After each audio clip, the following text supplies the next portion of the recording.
All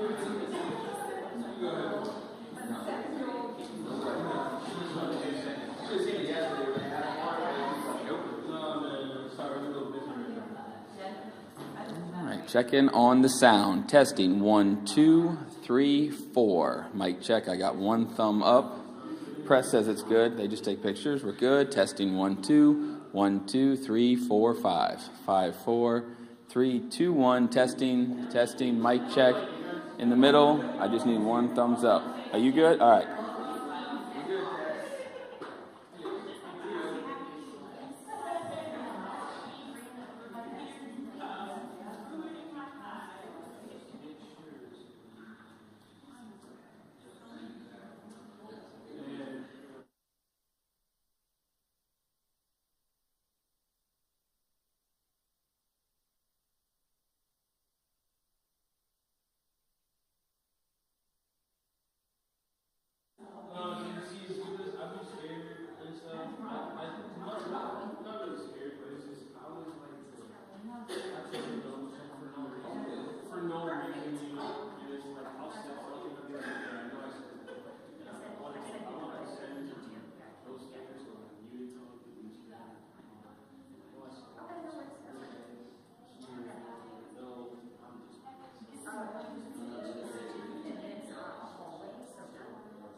Very good.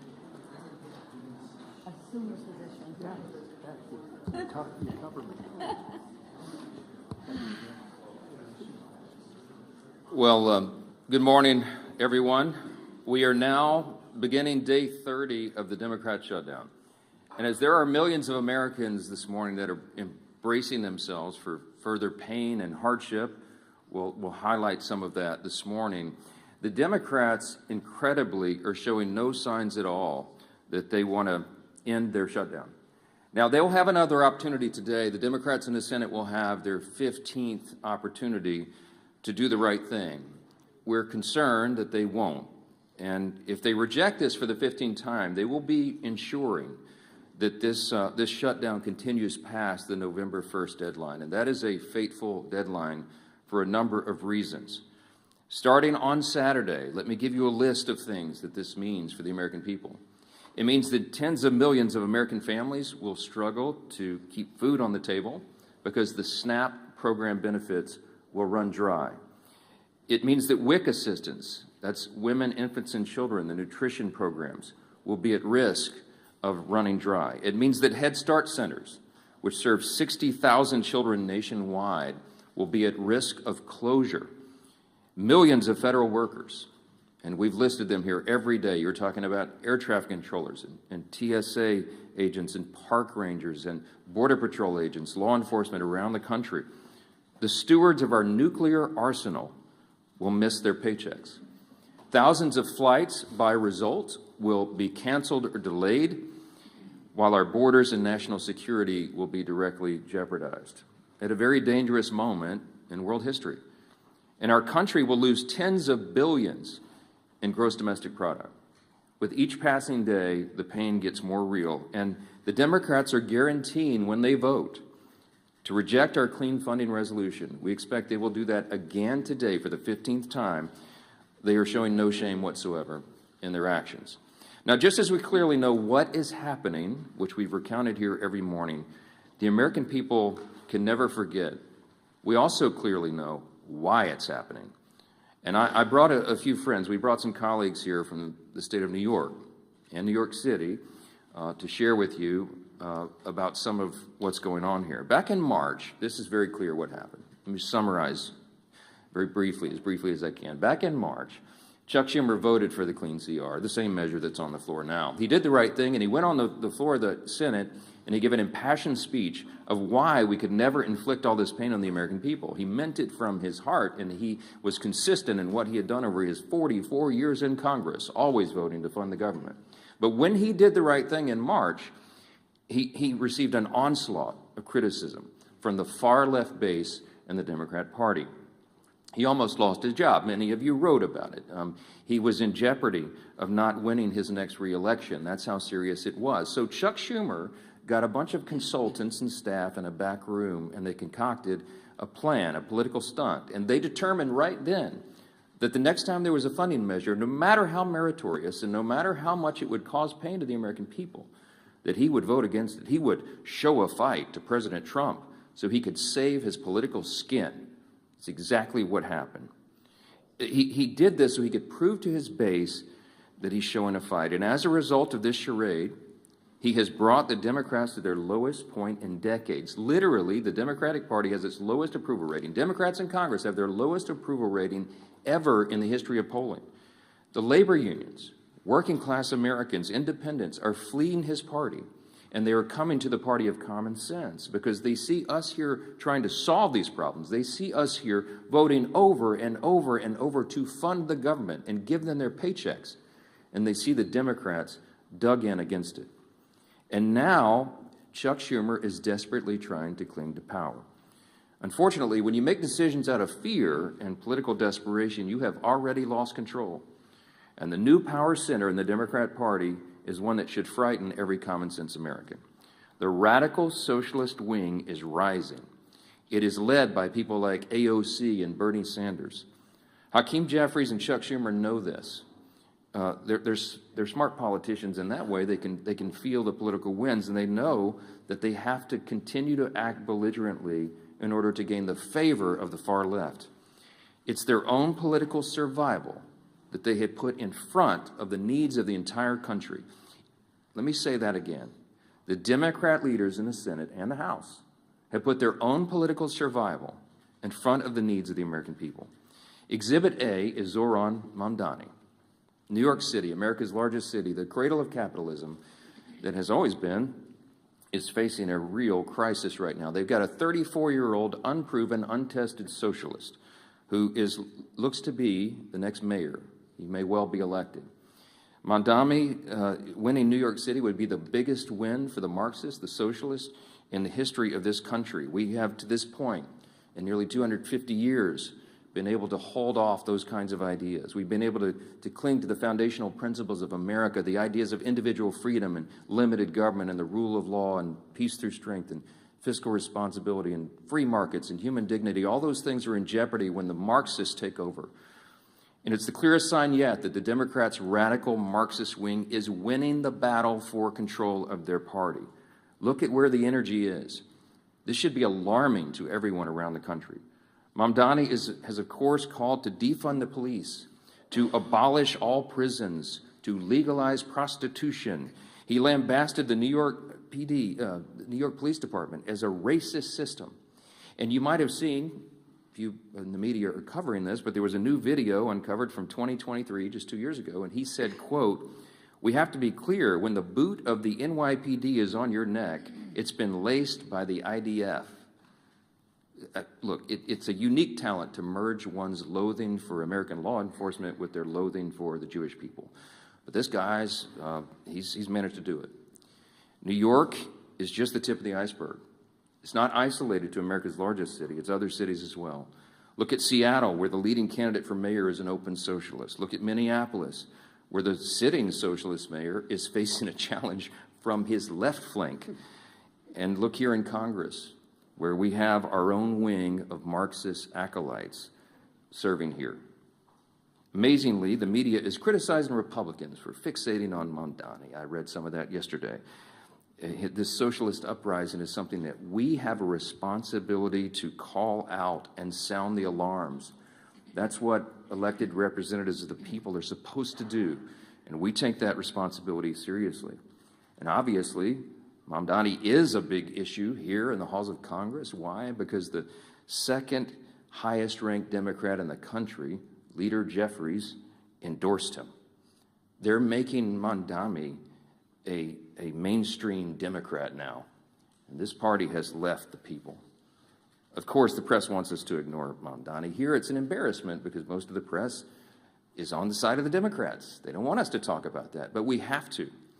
Because by endorsing Mamdani, Hakeem Jeffries has endorsed and co-owned his positions, his past statements, his Marxist playbook, and everything else that guy espouses. And so, too, does every single House Democrat who will be inviting their leader, Jeffries, to their campaigns and to their districts next year. Every single one of them at every campaign stop should be asked, what do you think about Mamdani? What do you think about his positions? While House Democrats court Marxists in New York, Senate Democrats have chosen to shut down the government over a totally clean, nonpartisan CR. It's the first time in history, in the history of this country, that any party has done that, has chosen, had the audacity to shut the government down over a totally clean, nonpartisan funding measure. They're bowing to the demands of their far-left base, and no one can deny that. The facts are very clear. The American people are intelligent. They understand what's happening here. We pray that the Democrats, at least a handful of centrists, if there are any moderates left in the Democrat Party in the Senate, we pray that they will come to their senses and they will do the right thing by the American people, that they will stop all the pain and that they will reopen the government. As I mentioned on Saturday, things are going to become very dire. There is one way out of this, the easy way, the obvious way, and that is for the Democrats to do their job and vote for the CR. Now, I mentioned we brought some of our good friends and colleagues here from New York to talk about the mess that the Democrats have created in the Empire State. Now, why are we focusing on New York? Because, again, it's a bellwether for the rest of the nation. If you're watching at home, you need to understand the dynamics of what's happening in New York, because you have to ensure that it doesn't happen in your city, in your town, in your state. And these folks are watching this, and they're fighting it. Our Republicans in New York are trying to hold the line. They're trying to defend what is great about this extraordinary and exceptional nation that we have. But they have a lot of headwinds. And they're here to share how this reckless shutdown is impacting everyday New Yorkers. And I'm delighted to bring up to the podium, before we get our leadership reports here, one of my dear friends and colleagues and classmates back from the 115th Congress when we came in as freshmen together, Congresswoman Claudia Tenney, who is from the 22nd District of New York. She does an extraordinary job here for her state and for the country. Claudia, go ahead. Thank you so much, Mr. Speaker, and my colleagues. I actually hail from the 24th District, a little bit of we've had some redistricting in upstate New York a couple of times, but I just want to say good morning and thank you again to my colleagues for being here. This is really important, and I wish I could say that I am surprised by what we're witnessing, but this is exactly what happens when the Democratic Party surrenders to its most radical fringe.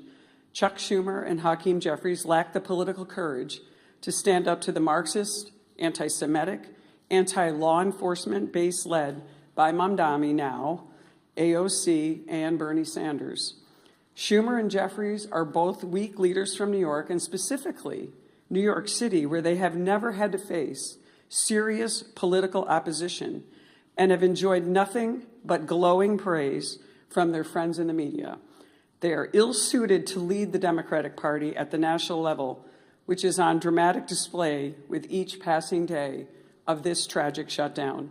They have traded true leadership for appeasement, responsibility for disorder, and principle for political survival.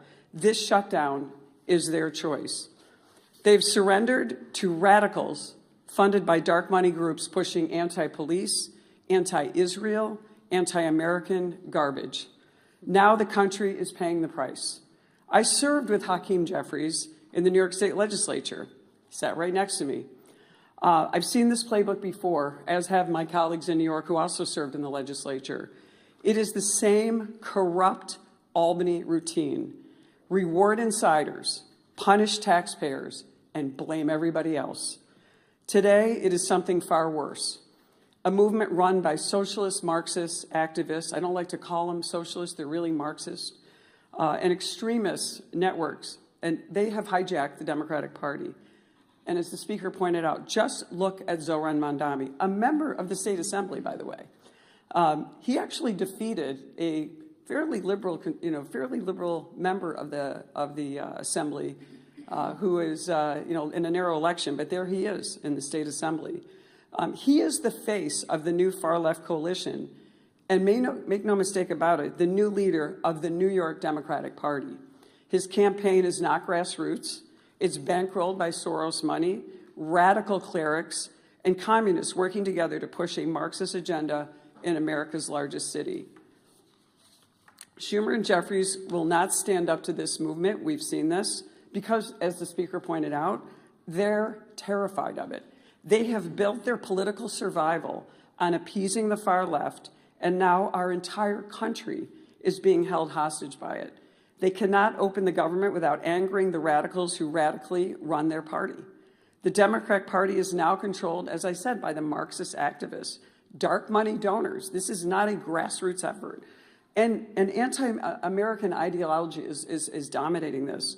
And they would rather destroy the system than to lose power. And unfortunately, Leader Jeffries and Leader Schumer are just succumbing to this. New Yorkers are already paying the price, and we have been paying the price. From Albany's Medicaid for illegal scheme to Mamdani's socialist city agenda, working families are being crushed under taxes, mandates, and ideology. And if we don't stand up, the damage will not end at the Hudson. It will reach every corner of upstate New York and across this country. We are here to fight for the men and women who build, farm, serve, and raise families across New York and our nation. They are the backbone of this nation, and they deserve a government that works for them, not the political insiders who have created this mess.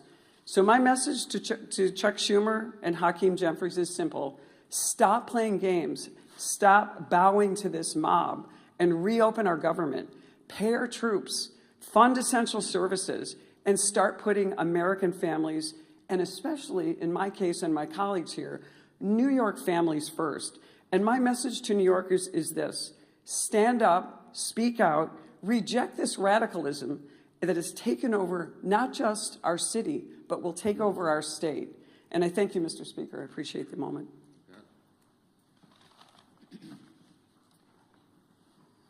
Well, thank you, Claudia, and my other colleagues from New York for coming. And it's so sad to see what's happened to that great state of New York. But if you go back to November, when President Trump won an overwhelming victory to come back as president, defeating Kamala Harris, winning every one of the 7 swing states. In those months after, what you saw was this internal conflict within the Democrat Party. Who is the head of the Democrat Party? You heard it over and over. Some people are trying to raise their hand. A very, very weak bench of failed leaders, primarily governors from failed states, wanting to jump ahead of everybody else and claim the title. And yet, as the Democrat Party stayed that rudderless ship for months and months, because of this perfect storm, that the 2 top Democrat leaders in the House and Senate both hail from the state of New York. With the emergence now of Zohran Mamdani, you have seen Zohran Mamdani quickly become the new head of the Democrat Party nationally, because Chuck Schumer, who is the head Democrat in the Senate, and Hakeem Jeffries, who's the head Democrat in the House, both hailing from New York, are scared to death of that far-left extremist, radical, socialist, Marxist movement in their own party, starting in New York. And because Mamdani has taken off there, it is affecting real people everywhere in America. Devastating consequences. We've talked about it over and over. You know, the last few weeks, we talked about the pain, the suffering that Democrats were causing to especially federal workers, our troops, air traffic controllers, every other federal worker who wasn't getting paid. Some, President Trump found ways to get paid. Others, there weren't ways to do the same thing, but the president worked overtime. Look at what the president did working overtime, at least doing his job, in China this morning. A historic trade deal with China announced, where they resolved some issues on tariffs. Our soybean farmers are going to be able to sell more of their products into China. Critical minerals that we'll be able to get.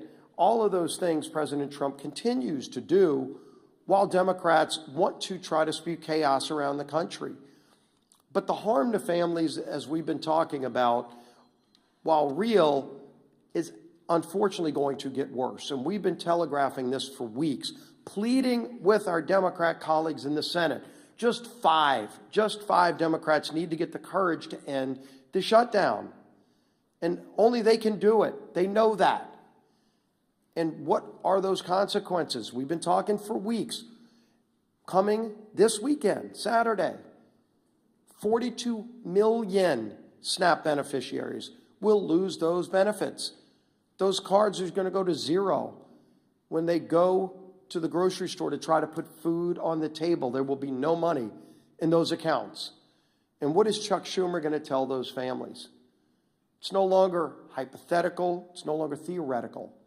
It's real suffering and pain, and they know that. We've given you the quotes over and over these last few weeks. They admit they are causing suffering. They're using the American people for leverage, and they just don't care. But I think they're going to start hearing more and more from people. There's some people we've been hearing from. The National Veteran Advocate, his retired U.S. Army Sergeant Eric Donahoe, said this, quote, "The decision to vote against advancing the CR is now causing financial harm to families who serve this country." He went on to say, quote, "When I spoke with Democratic staffers that I know they called this shutdown a political opportunity. They think the more Americans hurt, the more power they gain. They even bragged about it," Donahoe said. Quote, "This isn't a headline to us. It's rent, it's groceries, it's mental health, it's stability." And of course, you've heard just a few days ago, we had the National Air Traffic Controllers Association and the American Federation of Government Employees demanding that Democrats pass the clean CR. More and more, you're seeing this growing chorus of people from all corners, including Democrat corners, telling their own party leaders, stop this madness, end the madness, and vote to open the government. But again, this weekend, it gets even more painful, more suffering that they will impose if they keep this madness up. And so I'm going to try to find 5 Democrat senators. It's all we need is 5.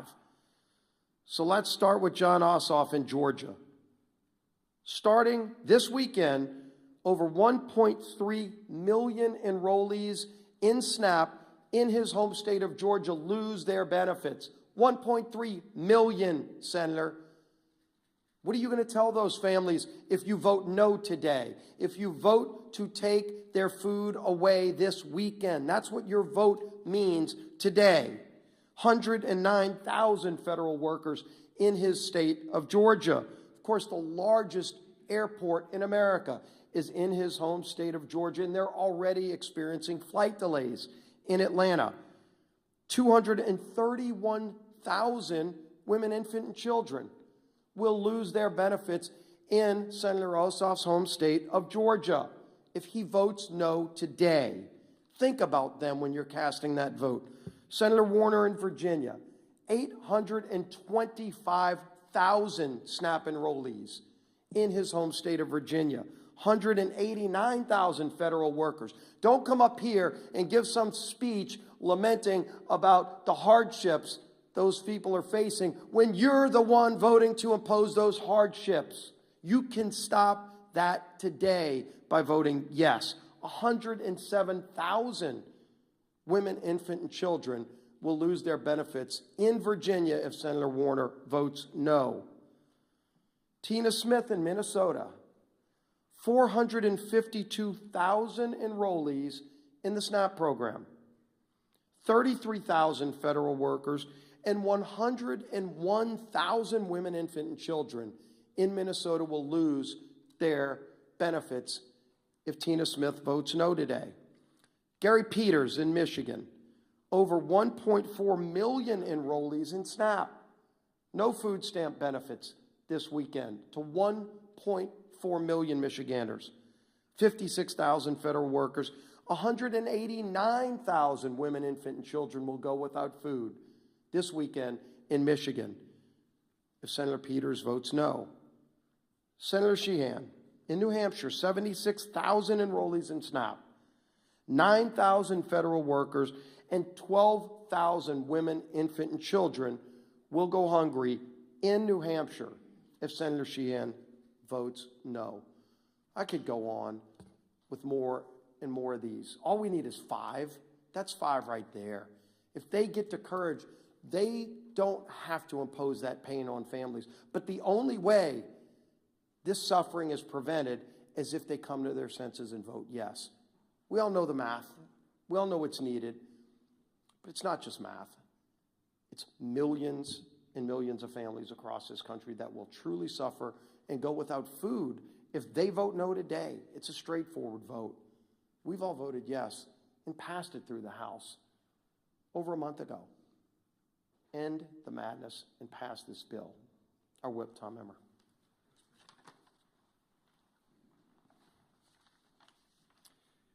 We are officially 30 days into the Democrats' needless government shutdown. 30 days that millions of federal workers have gone without a paycheck. 30 days that critical telehealth services and in-home hospital care programs have been put on pause for the vulnerable Americans who need it most. 30 days that our national security has been put at risk due to staffing shortages. Not to mention the SNAP benefits that you've heard our leader go through in detail that will be cut off for more than 40 million low-income Americans if the Democrats fail to reopen the government before Saturday. It's been 30 days of pure obstruction from Democrat lawmakers who care more about appeasing the radical Mamdani and Omar Fata wing of their party than reopening the government for the people they were elected to serve. Americans are hurting. Families are turning to food banks. Major airports are issuing ground stops. But the Democrats don't care.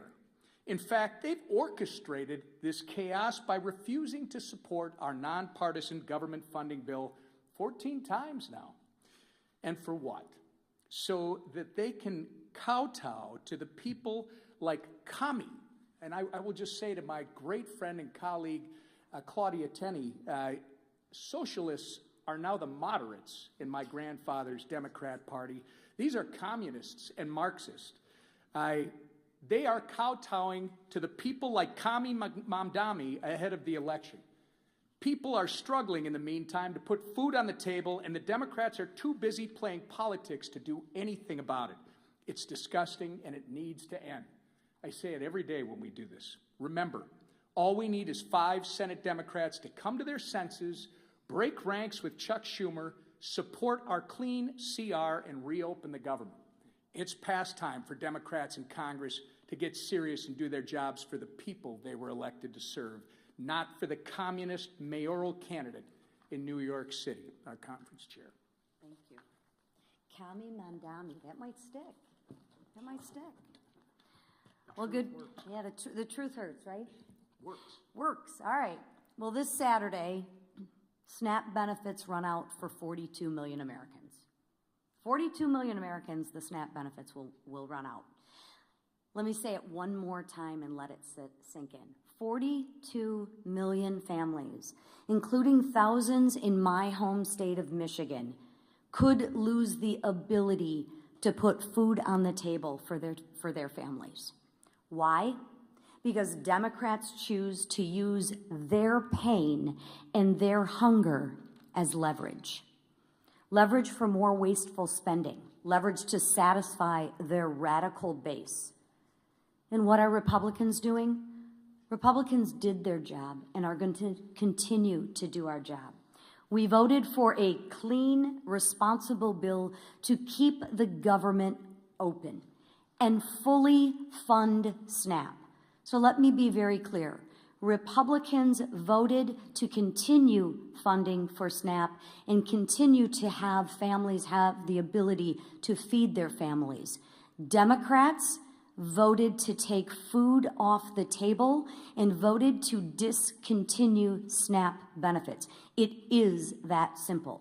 Democrats voted to shut it down, and they voted to deny food assistance to 42 million Americans.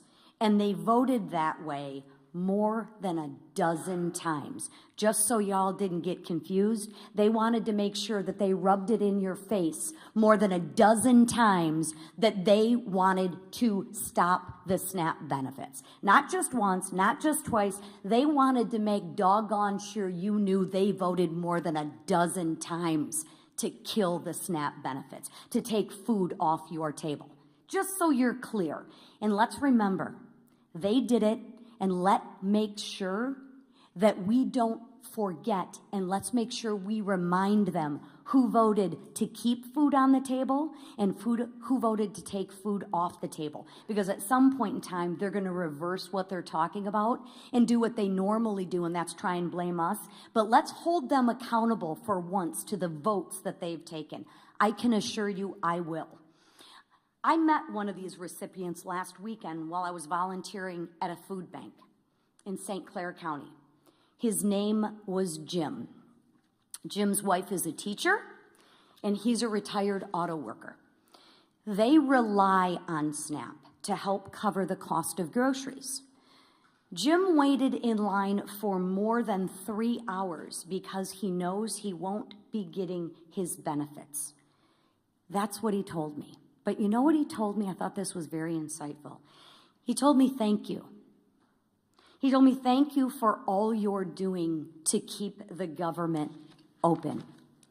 He also told me to please talk to our senators and ask them, since they voted and they campaigned on being moderates and reaching across the aisle, to fulfill their campaign promises and stop using families like Jim as leverage and care about the people that they were elected to represent.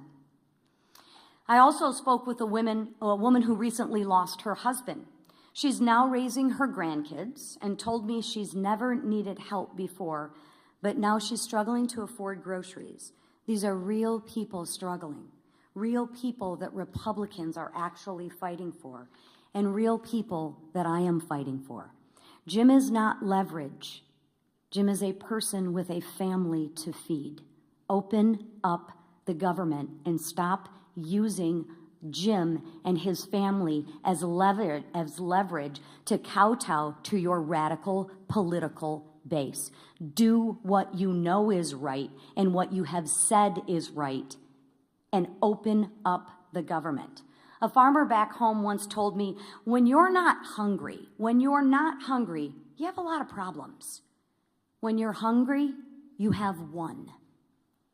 Right now, families on SNAP have a problem. And that problem should never, ever be used as political leverage. So Republicans, we're going to keep on working, and we're going to keep on fighting. And you know what? We will keep showing up.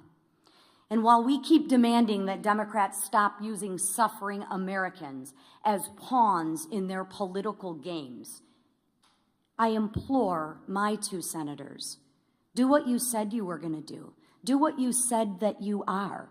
You've reached across the aisle. You're moderates. You care about people. Well, show that in your actions and vote for a clean CR for families like Jim who you represent. Please, they are counting on you. And every no vote means that you are keeping food from their table. So please, it is time to pass the clean CR and actually put the people who you represent, Americans, first. Thank you. We'll take a few questions. I just want to thank again our colleagues from New York, LaLota and Lawler, Garbarino, Langworthy, and Tenney.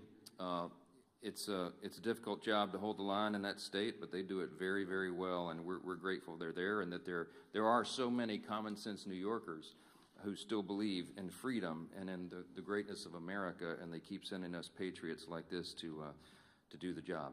So we'll take a few questions. Yes, sir, Secretary. Thanks, Mr. Speaker. During the last shutdown in 2019, it was the first Trump administration, and they made sure that in the second month of the shutdown, SNAP benefits would go out. They had them sent early. Why do you think they shouldn't do that this time? Well, the president, this administration has done exactly what he did in the first term, and that is bend over backwards to make sure that we mitigate the harm. We explained here yesterday that any administration in a shutdown scenario has figuratively a control panel of pain dials. In the Obama administration, 2013, when they shut it down, they turned all the dials to 10. They wanted it to hurt, and so remember, famously, they put the yellow crime tape around the World War II memorial and prevented aging veterans from going and visiting these landmarks. They made it hurt. President Trump has done exactly the opposite. I mean, he's done everything he can. He's ordered all of his cabinet secretaries to mitigate the harm. So, for example, as you know, with WIC funding, they found a way to fund that with tariff revenue. We found a way to pay the troops once already in October, hopefully at the end of this month by moving money around. But it's very difficult to do. Those are not inexhaustible funds. When it comes to SNAP, some of the Democrats have argued that you can use this contingency fund, but the truth is there's no legal mechanism to do it. Unlike with WIC funding that was attached to a 1930s-era statute that was related to tariff funds because it was related to nutrition and food coming over the border, there's no such legal avenue to give SNAP funding now. It doesn't exist. The problem is the contingency and the authority to do that was voted down in the CR when the Democrats themselves did it. So the president has lamented this. He has informed USDA and everybody. Do as best you can, but the money doesn't exist to do it. The simplest way to end the pain and the simplest way to make this stop is for the Democrats to do the obvious and right thing and vote for the nonpartisan funding measure so that we can turn everything back on. Then we will get back here, and then we will debate all these other extraneous issues. But right now, the first job of the government is to keep it in operation and take care of the people who depend upon all these services we've articulated today. It's nonsense, and it has to end, and you should be asking them the tough questions, why they're willing to inflict this pain on the people for their partisan political purposes. Yes, ma'am. Mr. Speaker, some more moderate senators, Senators Murkowski, Peters, and Shaheen have said that discussions on how to end the shutdown have picked up this week. Are you writing on those? How do you feel about them? And specifically, how do you feel about the idea of ACA subsidies working as a commitment? ACA subsidies working.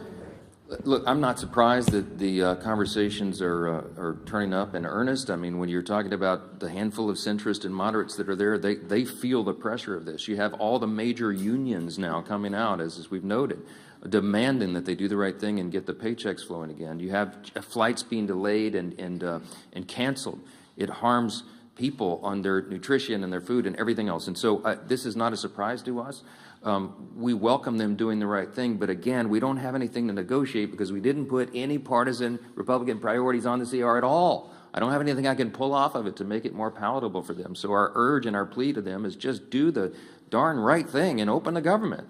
And then we'll figure all the rest of these things out. We were always planning to have the debate about the COVID-era subsidies and all these other issues in October, November, December.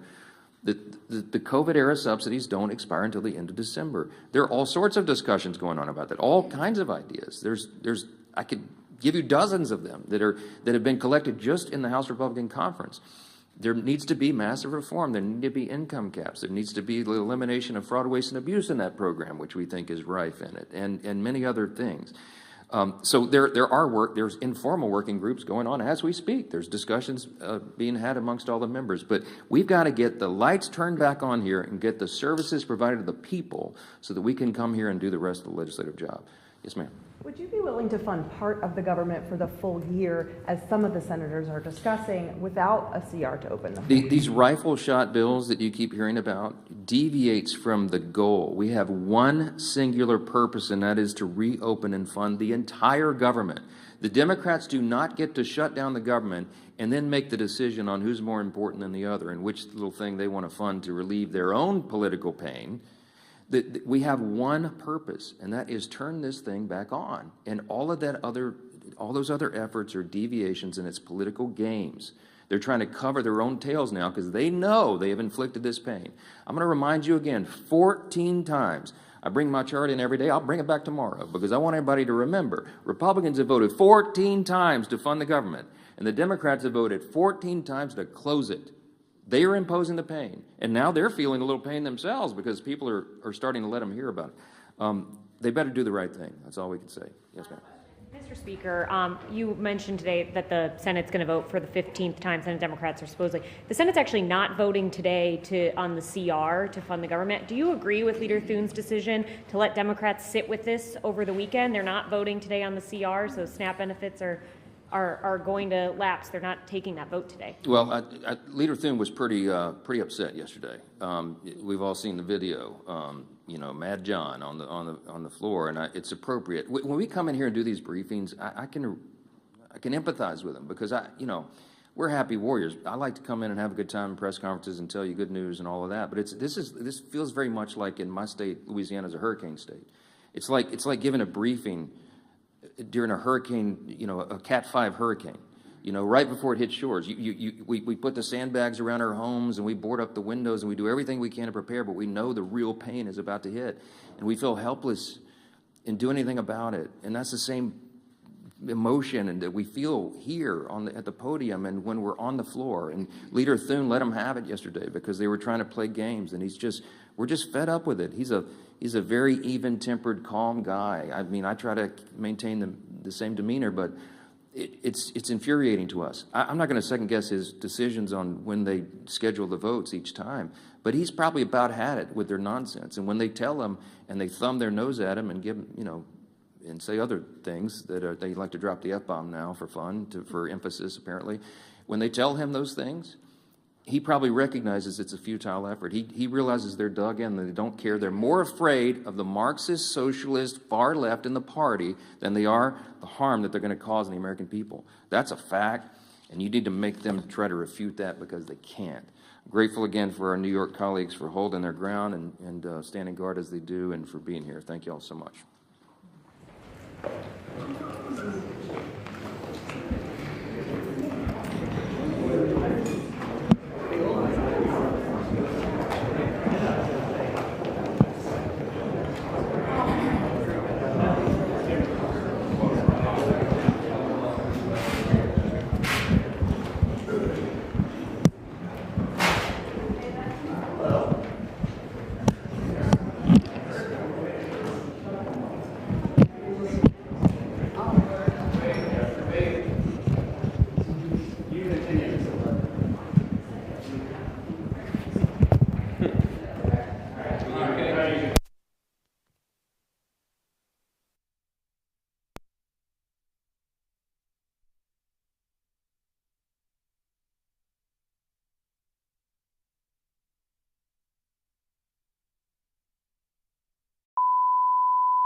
Left channel only. All right, thank you.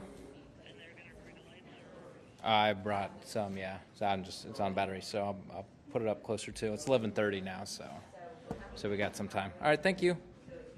Bye.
Hey, it's Rick on LiveView 2. I think I'm up.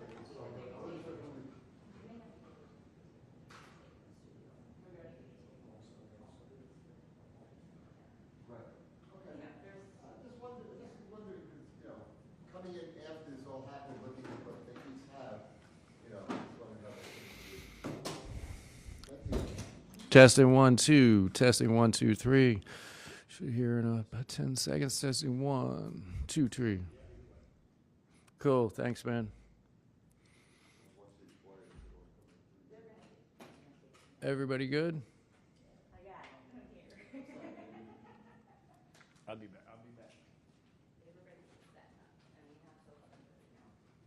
Oh, 11:30? They moved the time back. Oh, okay. Which means noon. Yeah.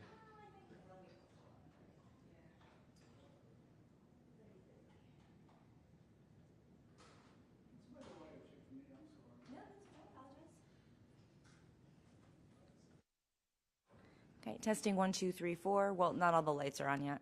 Testing 1, 2, 3, 4. A, B, C, D, E, F, G. Testing, testing. Is it on? Is the mult box on? No, I did hit the button. It is on. Yeah, exactly. The mic was on, so I'm just. Are you hearing it? Okay. Testing 1, 2, 3, 4. A, B, C, D, E, F, G. Testing, testing. You got audio off of this, though, right? Yeah. Okay. So, what did you? Was it a select mic or line? I didn't see it on there. Okay. Okay. You got it? Okay. Testing 1, 2, 3, 4. A, B, C, D, E, F, G. Testing, testing. Sure.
see. Testing 1, 2, 3.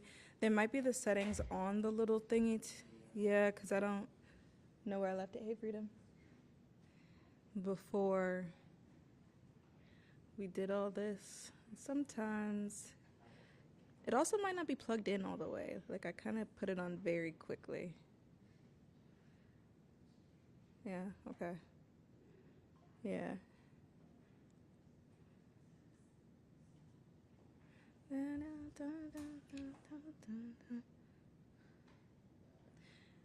Hi. Hopefully, maybe something's coming through a little bit. No.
Oh, this is delayed.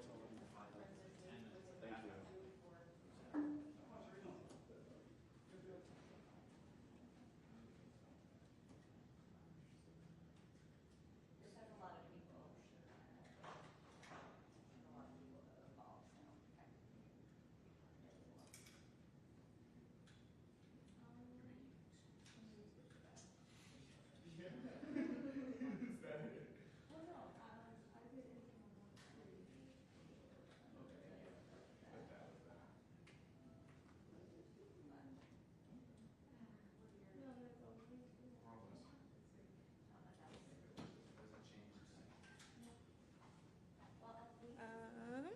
Okay.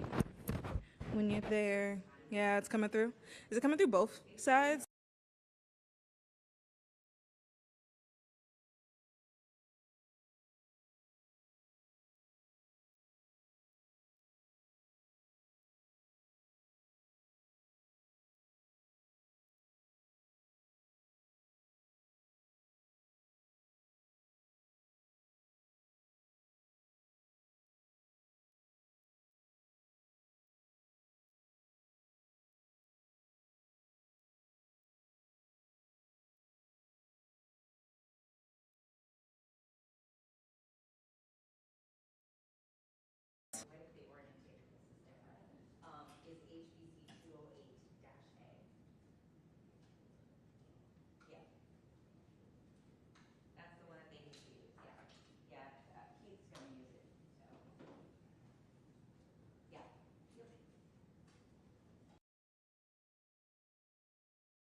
Is that one? Okay. I'm just moving them back a little bit. Well, And then, I had asked how many people, and they didn't know yet. oh, there's at least like Yeah. 20 people in there, and I'm assuming more CDC members might join. Yeah.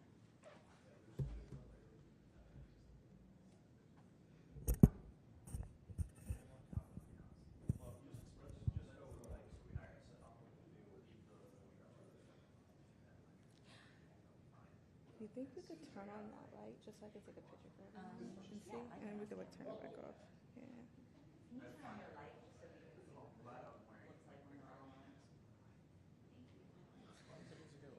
On top of each other?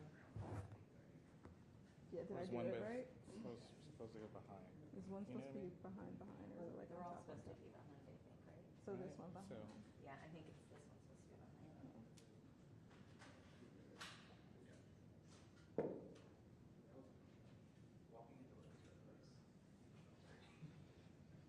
Okay, yeah. Okay. Can you take a picture of what your frame looks like?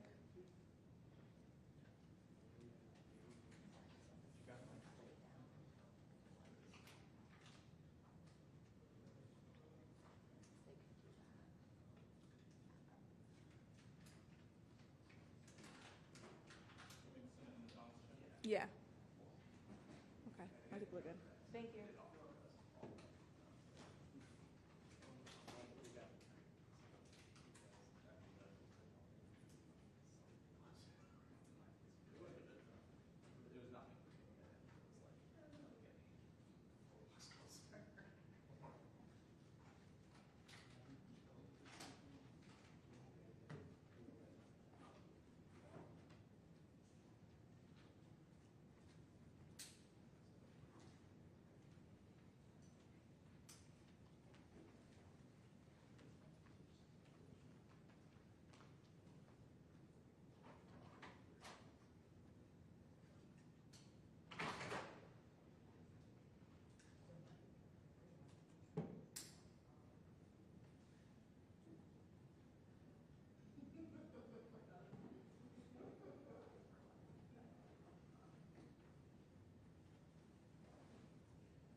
there was actually a couple there should have a slot for that. Yeah.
Maybe there would be better. Upright, yeah. Yeah. Because I don't think you can see it. Yeah, because otherwise I don't want it to roll off. Did you pre-crack it? I don't know, do you do that? Well, I think it depends on the person, because sometimes, like, I wouldn't want, you'd like, oh, wait. You wouldn't, okay. Like, you might not know if your staff did it or if it was a pre-opened bottle. Yeah, I don't know. That's why I don't think it's, Yeah. but I don't know if other people Yeah.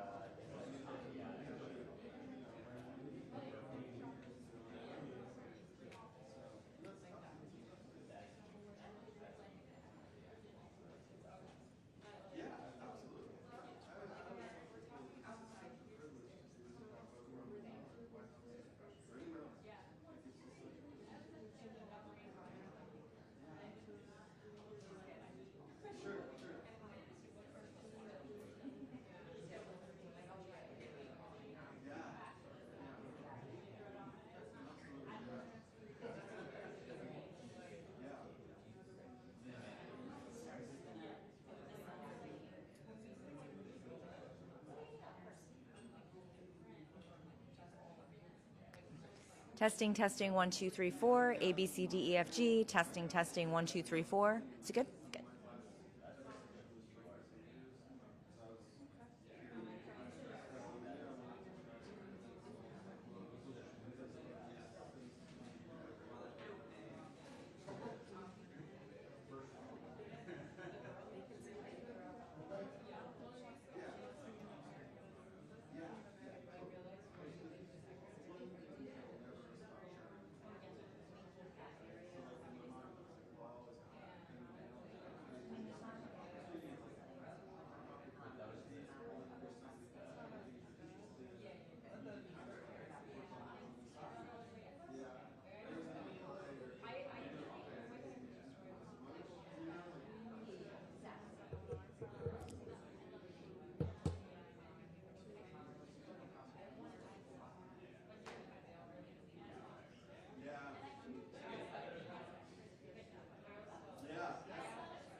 Hello, testing, testing, 1, 2, 3. Hello, can you hear me? Is the test good? For Tasia, for Aaron, hi, testing, testing, testing.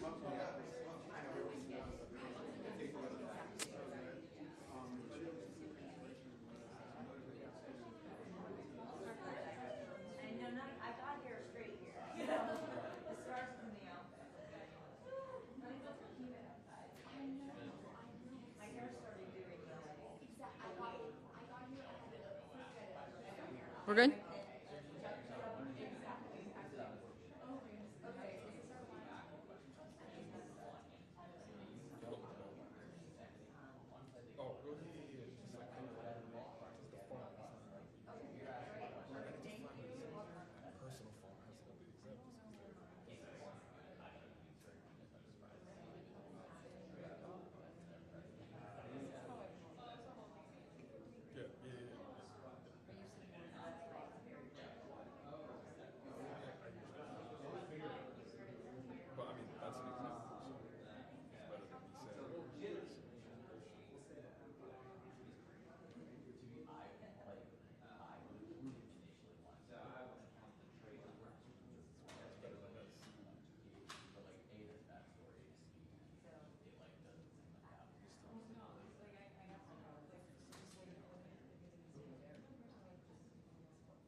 better. I mean, it's just so dark. It's just. All right, Vincent, you ready? I think it's, you know what, I think it's okay. Just in. Check 1, 2, 3, 4, 5. Lighting okay? 1, 2, 3, 4, 5. Everybody good? Okay. Should be okay.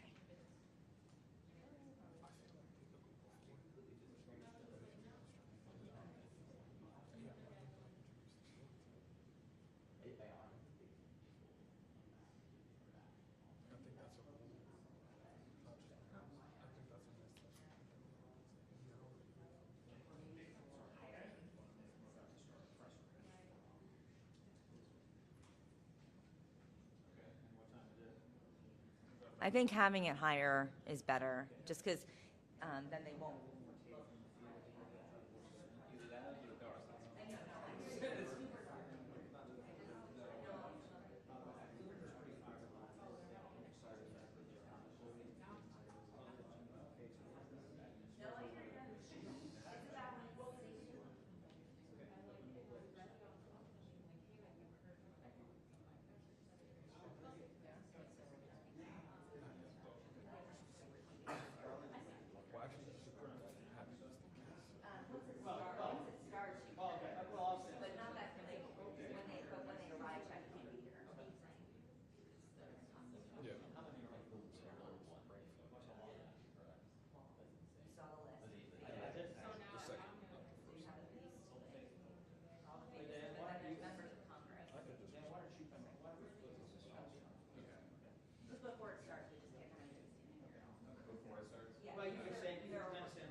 Yeah.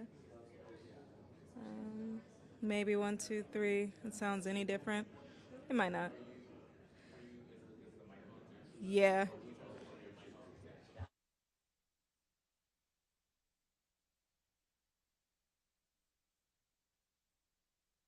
Whatever. We have both.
Yeah, it's recording.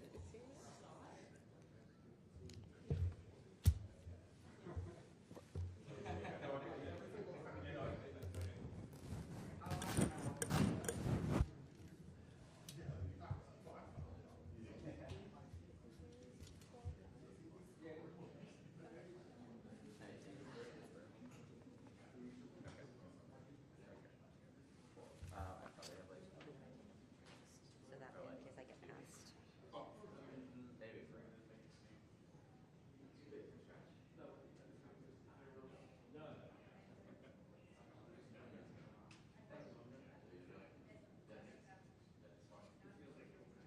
Yeah. Yes. Yes, members have been saying that.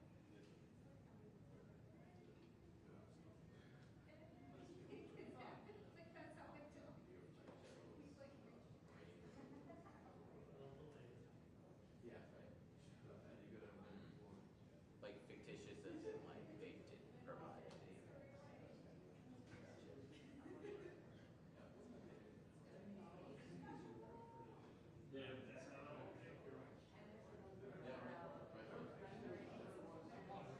Yeah, like, yeah. Yeah, it's good to get a more detailed readout. I don't know, but my colleague went to one state as well. But I think we're probably gonna do something on it because that is interesting. Okay.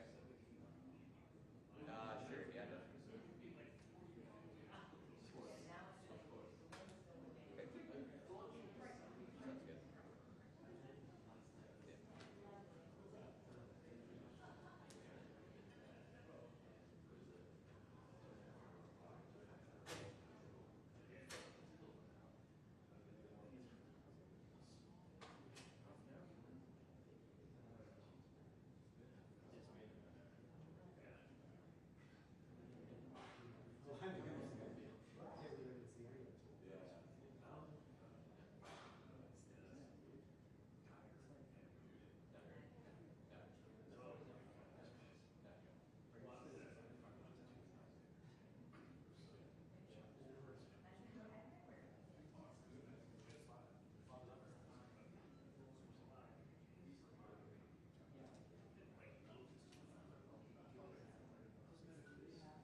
Sounds good.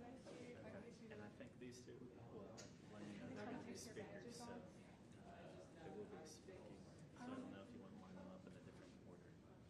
It's just a heads up. Copy. I believe Jeffrey. Leader Jeffries will. Copy. Jeffrey, you know the members on it. Cassie. Chris. That's good to know. Thank you for that slide. Do I need to be shorter?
first.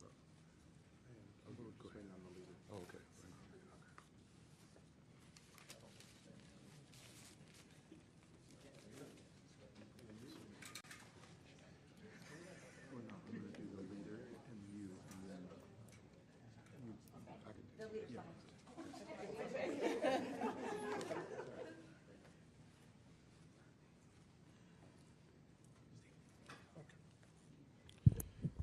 Good afternoon, everyone. I'm Congressman Stephen Horsford, representing Nevada's 4th Congressional District. I want to thank Leader Hakeem Jeffries and the clergy for their very inspirational and important remarks this morning, and for bringing clarity about this very important moment that we are in. This is not a partisan moment. Putting food on the table isn't about right versus left. It's about right versus wrong. The health care cuts and the SNAP cliff on Saturday are a moral reckoning for our country, and we're all here urging our Republican colleagues to heed it. Now, public service is not about position or prestige. It's about compassion and commitment. I believe that you cannot truly serve the people if you do not love them enough. Love them enough to fight for their health care, to make sure that no family goes hungry, and to ensure that everyone has a safe place to call home. Love is what drives us to expand access to affordable health care, to strengthen food assistance for struggling families, and to invest in housing so that every child can grow up with stability and hope. Love means building a system that lifts people up, not leaves them behind. Because when you love the people, you fight for policies that protect their dignity, their humanity, that reward their work and make life better for every community, not just some. That's how we serve. That's how we lead. And there's no person that is leading this Congress better in listening to the people, learning their needs, and lifting up their voices than our Democratic leader, Hakeem Jeffries.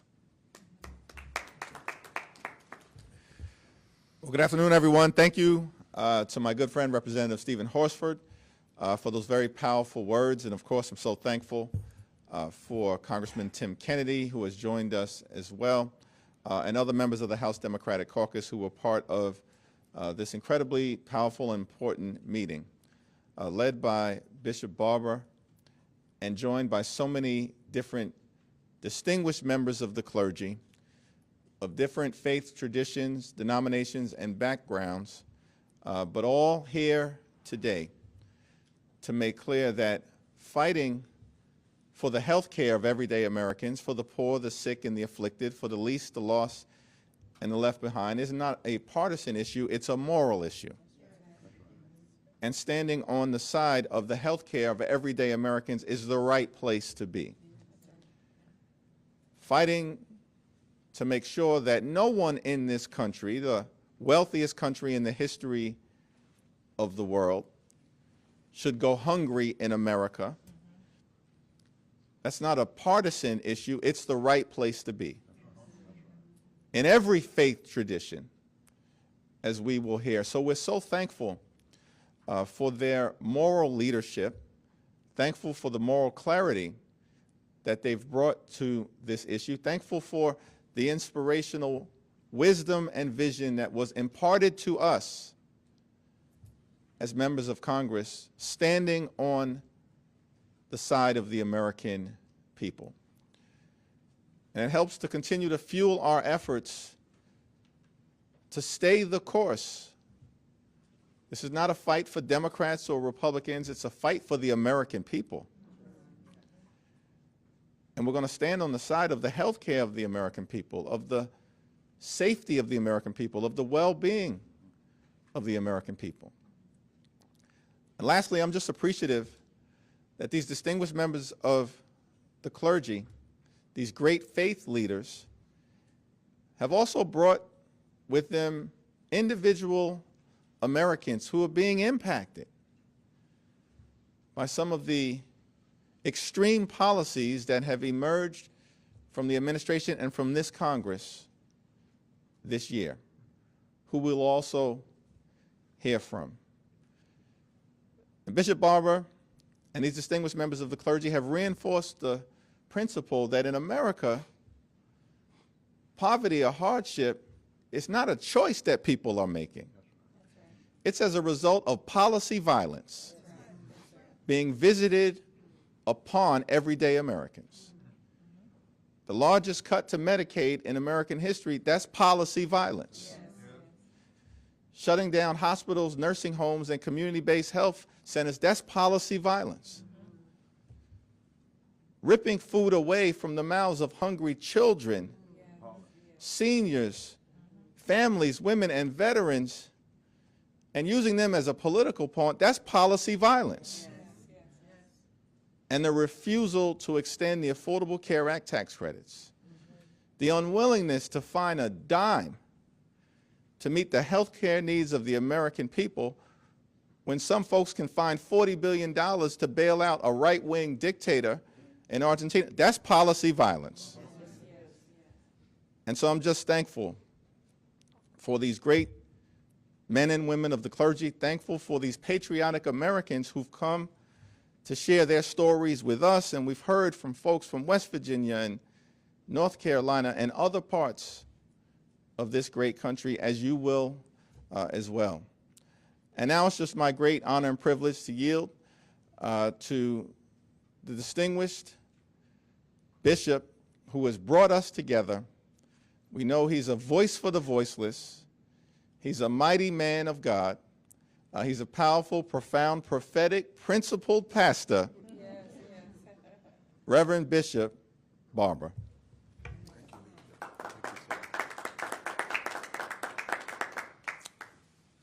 We come here today to put legs on our prayers. We heard the leader in the fight for health care and the fight against this big, deadly, ugly, destructive bill declare some words that we've used in the movement, that something is wrong when you pray, P-R-A-Y, at the opening of Congress, and then you pass policy violence that prays, P-R-E-Y-S, on the very people that faith tell us ought to be the central concern of government and policies and not the last. We've come here today thinking about and lifting up the 140 million poor and low-wage people in this country, 43% of our nation adults, 51% of our children, 87 million people who are uninsured or underinsured, who already are before these massive cuts that will only make things worse. Today, I want to do three things in the time that we've been allotted. I want to share a little bit about why we came, but first I want to have Reverend Dr. Hannah Broome read just off the numbers from the South only.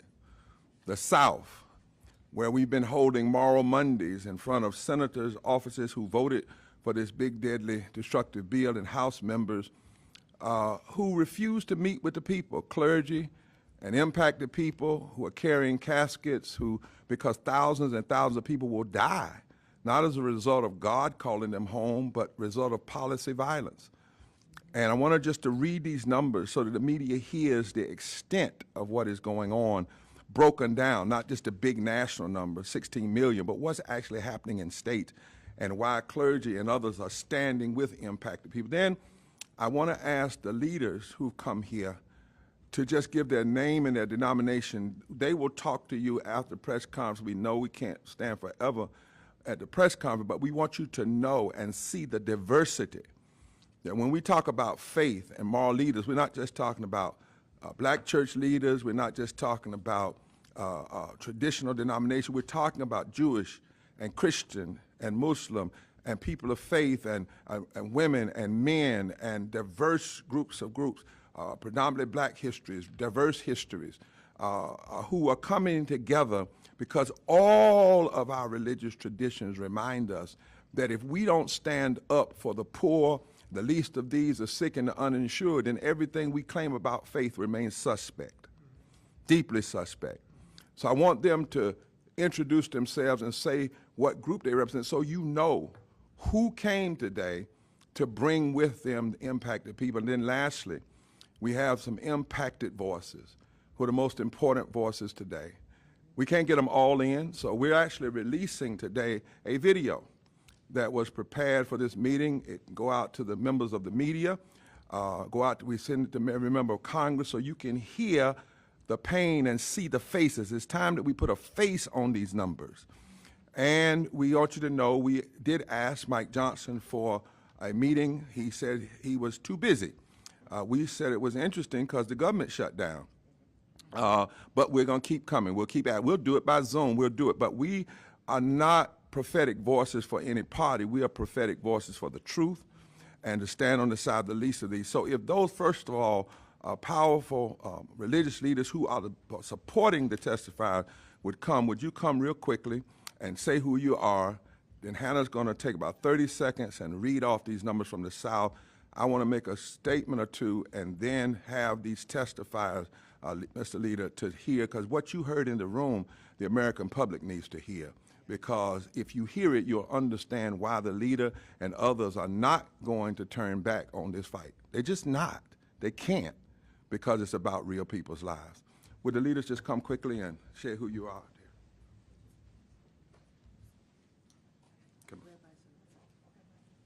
Rabbi Esther Letterman, Union for Reform Judaism.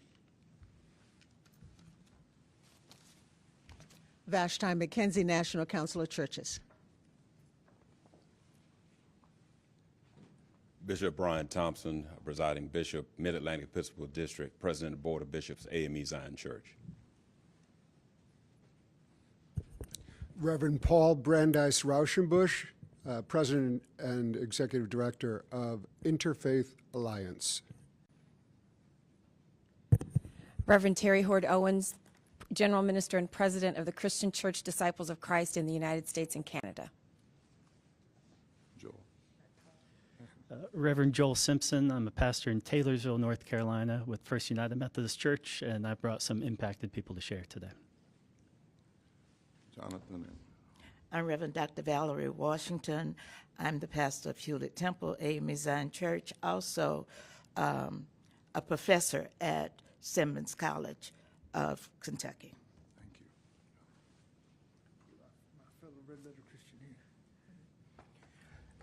Reverend Todd Urey, Senior Pastor of the Douglas Memorial Community Church in Baltimore and Chair of the Board of Red Letter Christians. Jonathan Wilson Hartgrove, a Red Letter Christian, a Baptist, a proud evangelical who loves to preach God's good news to the poor.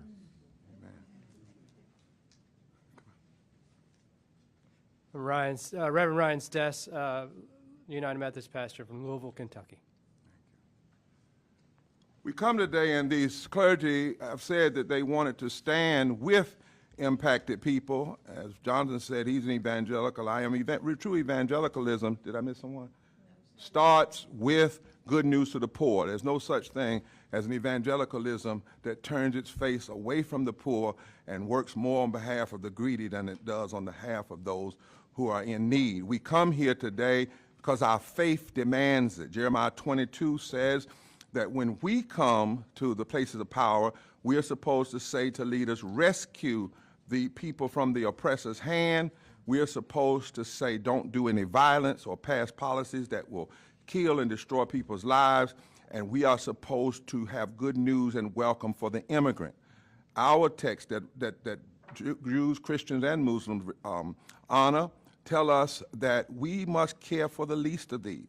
And the question is not, did we pray? The question is, where were we when people were hungry? Where were we when they were thirsty? Where were we when they were immigrants and strangers? Where were we when they were sick? We are called to have good news to the poor. That word literally means patokos, those who've been made poor by economic policies. We also come here because we are saying America must be who she says she is. And who she says she is a place that is supposed to establish justice, not establish injustice. A place that is supposed to promote the general welfare of all people, not the general hurt of some people. That we are supposed to be a place that provides for the common defense, not just the defense of the lobbyists and the defense of the greedy. We have named this bill the big, bad, deadly, ugly, destructive bill because it does not heal, it hurts, especially poor and low-wage people. We know that 51,000 people, according to studies by Yale and Penn, will die as a result of the impacts of this bill in the first year. And in a moment, I'm going to have Hannah read you some real numbers. We declare, Mr. Leader, that this bill and the actions here are morally indefensible, constitutionally inconsistent, and economically insane, because this bill hurts children. It hurts the disabled.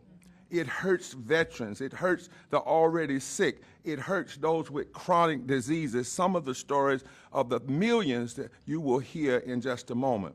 And it is wrong, we believe, for every House member, we don't care what party they're in, if you voted for this bill to take from the most vulnerable and transfer more money to the rich than was transferred from the slave to slave masters. If that's what happened, and you as a congressperson get free health care when you get elected, just because you get elected, you get the top of the line health care with no pre-existing condition, and you're able to pass that on to your family.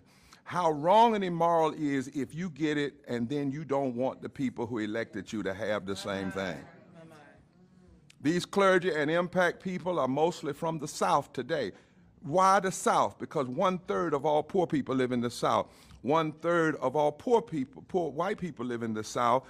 Wherever you are in the South, over 65% of the people want health care, and yet every House member, a MAGA member, and all but 6 on the Senate side voted for this big, bad, deadly, ugly, destructive bill. And when we try to meet with them and go to their offices for prayer, they put up signs saying this is a private office and refuse to meet. The very place that is the Bible Belt, the very place that claims that we live by faith, the South, where 31% of all the House members come from and over 26 senators, the South that has the highest number of people on Medicaid who need it, the South has the largest contingency of people who are voting against their own people. And so we've come here, we're diverse, because when people are sick and die and they don't have health care, they don't die black, they don't die white, they don't die brown, they die dead. When people don't have food and cannot feed their children don't cry black. They don't cry Jewish, they don't cry Christian, they don't cry Muslim, they don't cry white, they cry pain, they cry hunger. And when people cannot even afford to pay their light bills because they don't make a living wage, when they're in the dark, all of us are black, all of us are in the dark. Lastly, I come here today with 2 people on my heart, and as these impacted people come, and I come to talk about Portia Gibbs, if I can get through this. Portia Gibbs is a woman in Belhaven that's dead now. She died from the lack of health insurance. She died because at that time, North Carolina was a state that had denied Medicaid expansion. Portia was young, in her 40s.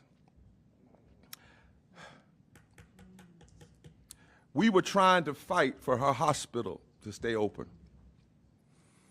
And it couldn't stay open because of the cuts and the denial of Medicaid expansion, the Affordable Care Act. It closed. Portia had a heart attack, and she died 3 minutes from where that hospital used to be, in a high school parking lot with just her family, her husband. They were Republicans. And he asked me, would I stand with him as they fought in her name for a hospital? He said, I am a Republican, but this is wrong. This is wrong. And I got on the back of his truck one day, and we stood together. We became brothers together. And he's now registered independent and recognized that some issues have nothing to do with party. The last person is Pamela Rush. She lives right near Selma, Montgomery. During COVID, she was worried so bad, Leader Jeffries, she kept saying to us, as a member of the Poor People's Campaign, as a part of Repairers of the Breach, I can't get sick because I don't have health insurance. Alabama would not expand health care. I can't get sick. Pray for me, I can't get sick. I got a call from the hospital that she had finally gone to the hospital. She had stayed away as long as she could because she just didn't know, how can I afford the bill? And she was hoping that the sickness was a cold, a common cold. And so she stayed as long as she could. She took as much NyQuil and Dayquil as she could. She got in the hospital and then they told her she had COVID. She couldn't pull out. She called me from her sick bed. And she said like this, Bishop, you better promise me y'all won't quit. She was one of the first people to come to this Congress and testify in 2019. Promise me that you won't quit. And we did. And she died. 800 people are now dying a day from poverty. When we got to 500 dying a day from COVID, we said it was an epidemic. What is it then when people are dying from policy violence?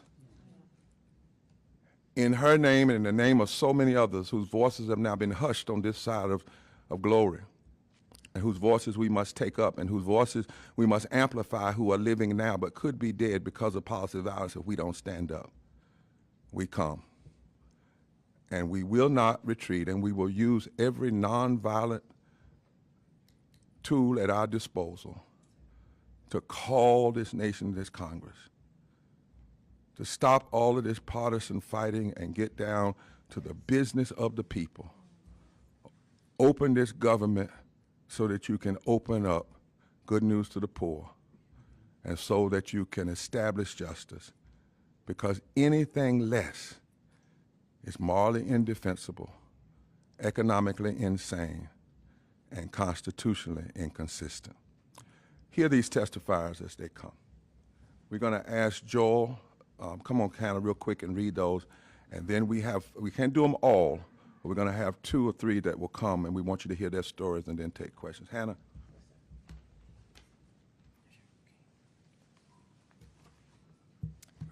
Okay. From the report of Institute for Policy Studies, this is the increase in uninsured due to changes in Medicaid, and then the next number will be increase in uninsured due to changes in ACA subsidies. Alabama, 18,000 will be increase in uninsured due to changes in Medicaid, 28,000 increase in uninsured due to changes in ACA subsidies. Florida, 65,000 increase in uninsured due to changes in Medicaid, 500,000 increase uninsured due to changes in ACA subsidies. So right there, we getting a sample of what it's like. Now we want to put some faces on that. What we wanted you to hear was a sample of the numbers. Okay. So we want to ask our dear young man from Taylorsville if he would come, the sister that also testified with him. We want to ask our dear sisters from West Virginia if they would come. Come on in this, or y'all stand together. Okay. Thank you. We want you all to hear from these, and they represent so many of us.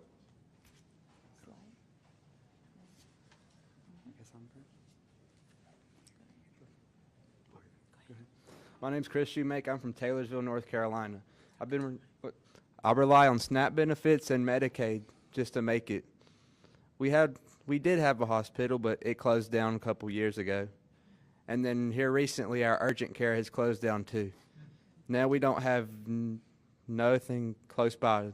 If something was to happen, we'd have to go at least 30 minutes away just to get help. Even if you call 911, that's 30 minutes away. You really can't get much done with that. Hi, my name is Cassie Coleman. I'm here from Greenville, South Carolina, where I work for 2 small local businesses, and neither of them provide health care. If we don't extend the Affordable Care Act subsidies, the tax credits for people like me, I will go without health insurance.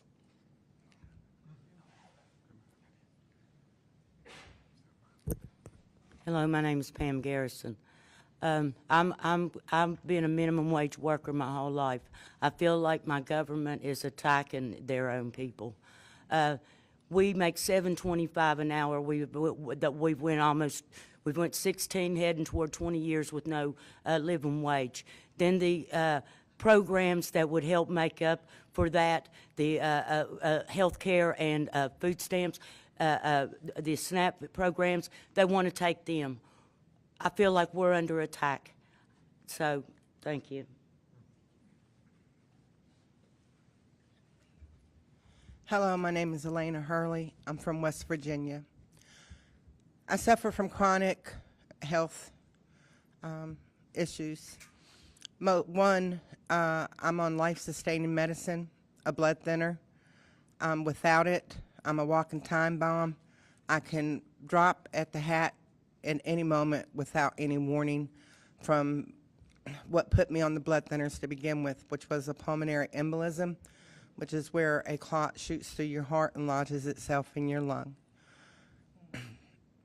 My Medicaid was cut. Excuse me. I was robbed of my Medicaid. I didn't lose it, because if I did, I'd be able to go out here and find it. So I was robbed of my Medicaid. I spent months playing Russian roulette, some days having my medicine and some days not. I need this medicine to live. Not only have I been robbed of my Medicaid, I've most recently was told that the state of West Virginia will no longer pay my Part B premium, leaving me with costs that I can't afford. My cash benefit income is $640 a month. That's what I get. So I thirst for a moral budget that will serve the needs of all people in society. Please open the government back up. We need help. I'm tired of living in pain. And no one should have to live this way.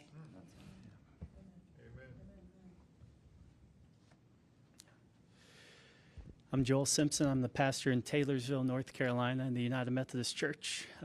Chris is one of my members. And as a pastor, I'm a steward of people's stories. And over and over again, I've been hearing people's stories in North Carolina as we've been leading Moral Mondays. People who are getting Medicaid cuts or robbery. People whose hospitals are at risk of closing, like Leah, who's in Spruce Pine, after they've been devastated by Hurricane Helene, which came through. Now their hospital's at risk of closing. And her and her husband have been to the hospital 4 times this year, to the ER.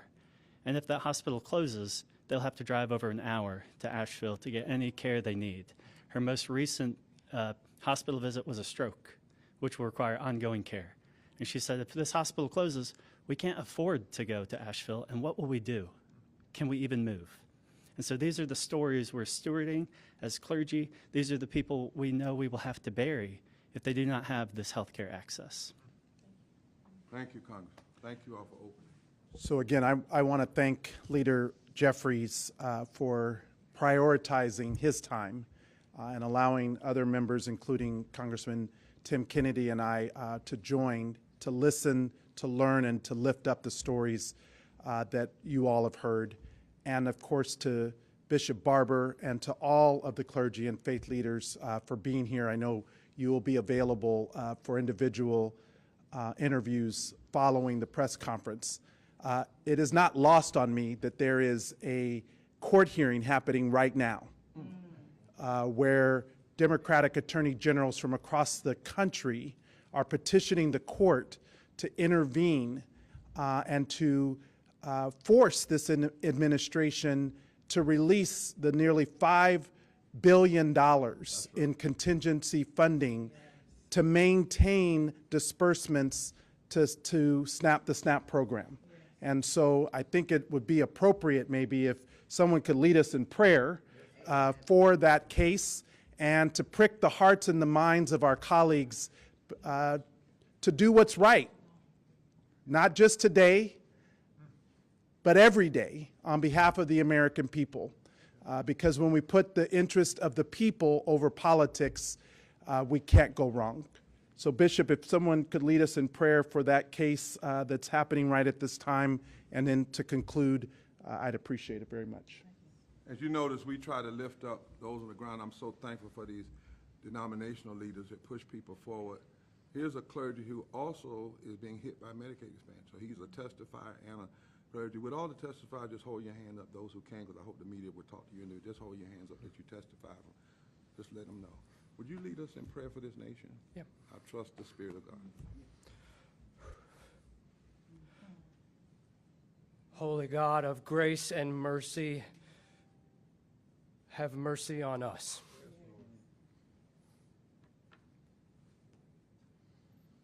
God, give us your compassion. Help us see others as whole people, not as problems to be fixed or memes to be swiped left on. May we learn the names of our neighbors, even the ones that live outside.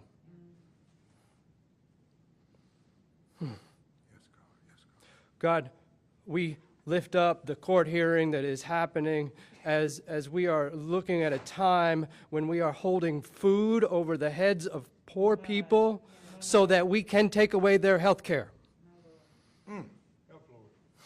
God, help us. Help us, God. Help us. When the cruelty is the point, when the cruelty is in our face, God, give us your mercy. May your spirit, may your presence, may your protection be with a hurting nation.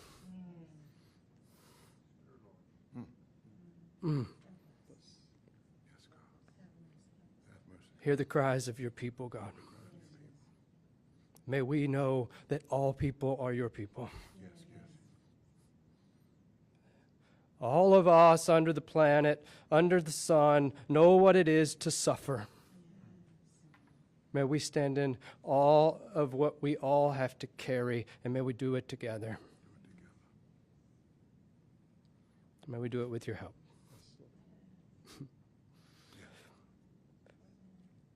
God, give us your mercy. In your holy name. Amen. Thank you very much. Thank you, sir. Thank you to the bishop and to the clergy and to those who have brought your stories and your voices. We will continue to listen, and with Leader Jeffries, we will lead. Thank you.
of work that they have laid into task, but we're definitely waiting for the to arrive any minute right now. I see here people waiting to get the inspection for this. That should be right now.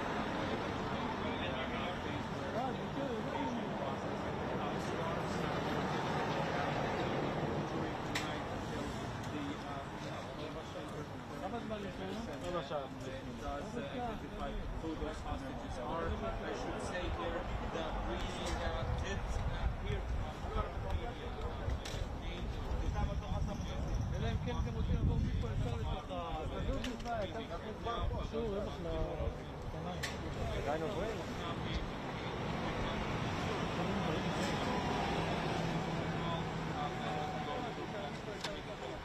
but what we can say right now one of them is also Israel thinks that most citizens symbols are currently trying not to hand him over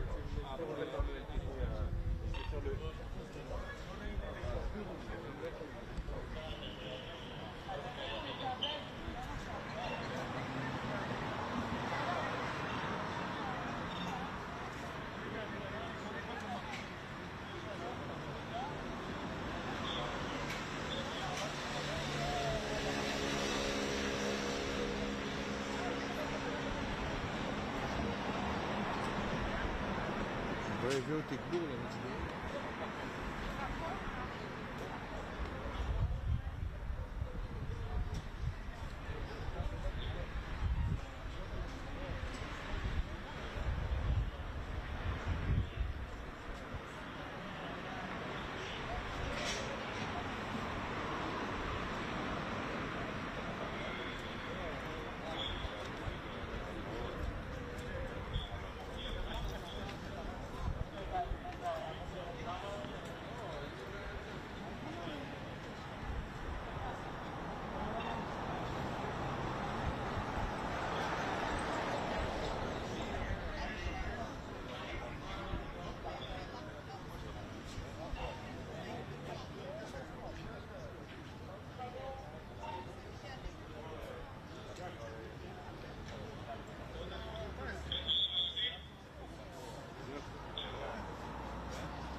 כן, כן. לא, לא, לא רואים אתכם שם, אנחנו לא רואים אתכם. תהיו פה, עדיף, יש יותר אור גם. איפה שהייתם תמיד זה היה מעולה.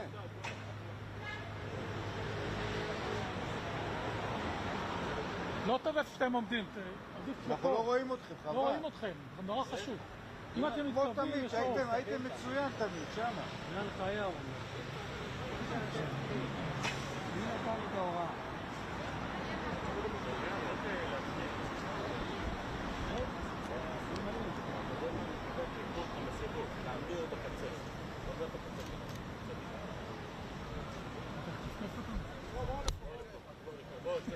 בהמשך שלהם.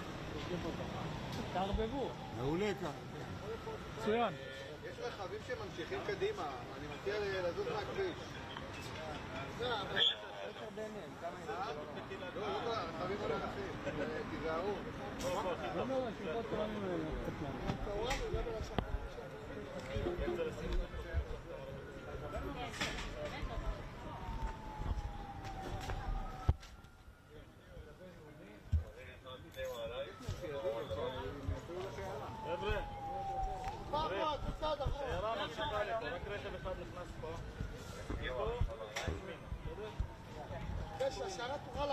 פחות צלמים, לא נורא. זהו, ככה אתם עומדים? לא, אבל טיפה, לא, טיפה, בואו, כן, על הווידאו. זהו? שיהיה לנו את הכביש גם. תודה.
לא, אתה מפריע לנו.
אדוני, אפשר לסגור 11. תודה רבה.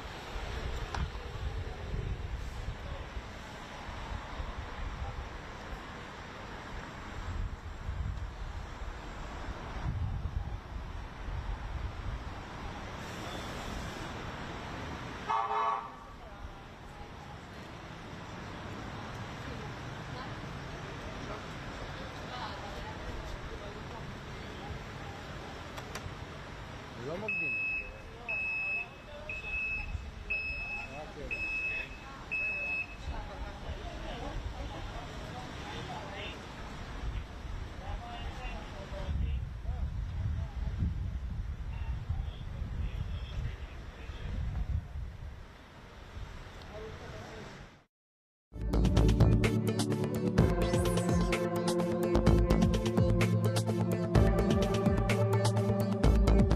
Our findings describe a country where the rule of law has collapsed and impunity has prevailed over the centuries. Courts deliver selective justice without offering fair trials and adequate protection and effective remedies to victims and survivors. We concluded that Sudan is currently unwilling and unable to conduct genuine investigation or prosecution for international crimes. Our report therefore sets out a path to justice through inclusive Sudanese dialogue, relying on 4 interconnected pillars: truth, justice, reparations, and institutional reforms. Each is essential if Sudan is to rebuild a credible foundation for peace. Victims, survivors, and Sudanese society have the right to know the truth about violations committed, the fate of the missing, and the role of authorities. We urged continued documentation of crimes, full participation of Sudanese civil society, and the creation of registers, including for harms suffered. Victims also have the right to see perpetrators held accountable through fair trials. We recommend expanding the jurisdiction of the International Criminal Court over the entire territory of Sudan and establishing an independent judicial mechanism operating in partnership with the ICC. We also call for creation of Victim Support and Reparations Office that is designed with survivors and resourced to provide medical, psychosocial, and livelihood assistance.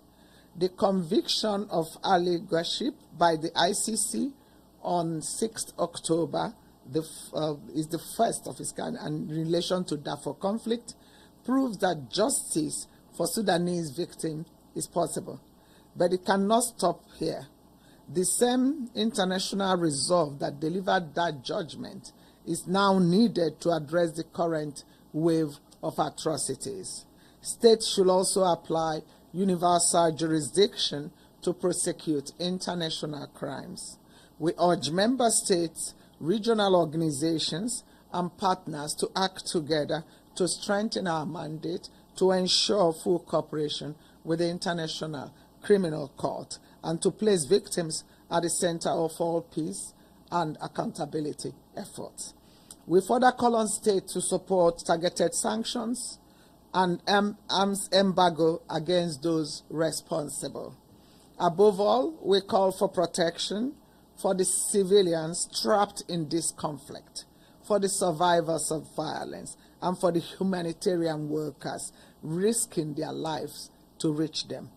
The people of Sudan are demanding not sympathy, but solidarity, a commitment that their suffering will not be ignored, and that those responsible for their pain will one day face justice. It is within our collective power to make that promise real. Thank you once more for coming. Thank you. Thank you, everyone, for those important opening remarks. Now we can open the floor to questions, so we can start with the room. Please go ahead, and then we'll come. If you could just please identify yourself and the outlet you work Stefano for. Vaccara, Ital Press, La Voce di New York. Thank you for this. How many, I mean, in those basically the most 2 years, how many, do you have exact numbers of how many civilians died and how many civilians were victims of, you know, sexual violence and so on? Do you have this number? Yes, so in our report last September, we talked about, if I remember correctly, it's about 28,000 people we think were killed so far in the current conflict. So from April 2023 to this. Sexual violence is very hard to get a figure of, but what we can tell you is that the reporting have tripled on sexual violence in the last few months. So because there is a lot of cases which are unreported, it goes underreported because of stigma, because of shame and all this stuff, and really people are hesitant. How do we know about it?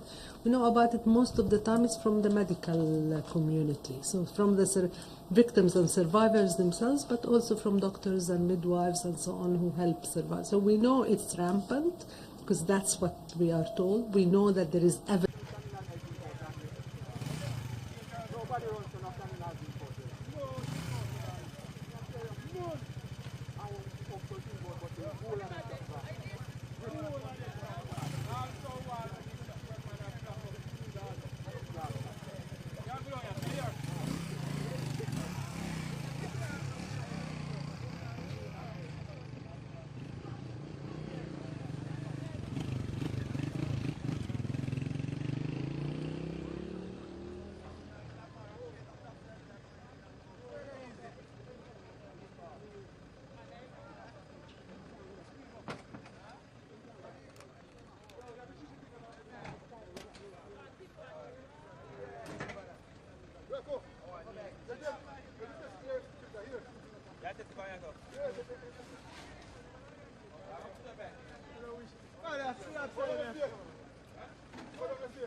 Congress can ensure that the appropriate stakeholders, consultation, and methodological assessments of costs precede any decision to raise taxes on traded goods. To date, several proposals have been introduced that address these concerns, including, but not limited to, the Bipartisan Trade Review Act, and as well as resolutions terminating the National Emergency Declaration on tariffs SJ 88 and SJ Res 77. The Chamber urges members of Congress to work across the aisle to enact this legislation, requiring an up or down vote for any new tariffs and those imposed in the year to date.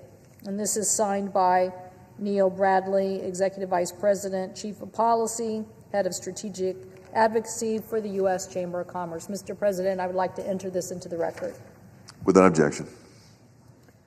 So, Mr. President, I hope that as we continue to talk about trade, that Congress will take the necessary steps to end the high tariffs on U.S. small businesses and American families. Now, Mr. President, I also want to rise to talk about the serious healthcare crisis and the affordability that is affecting our nation. In just 2 days, on Saturday, November 1st, millions of Americans are going to go online to sign up for their 2026 Affordable Care Act health insurance plan. As we know, keeping health care affordable is a key priority. And I see that the premiums that are being talked about are going to increase by hundreds or thousands of dollars every month for the same coverage that they just had this year. That is, next year is going to go up thousands of dollars. Some people are going to say, quote, I can't go without health insurance.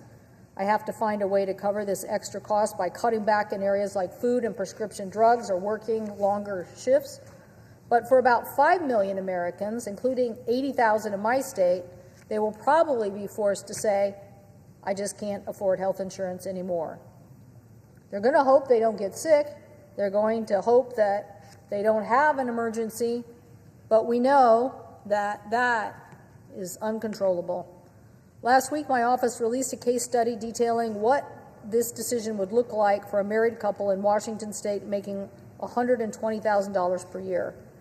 Across all 39 counties in my state, couples in this situation would have to decide what to do in the face of an average premium increase of a whopping $1,049 per month. That is, their costs are going to go up $12,000 per year.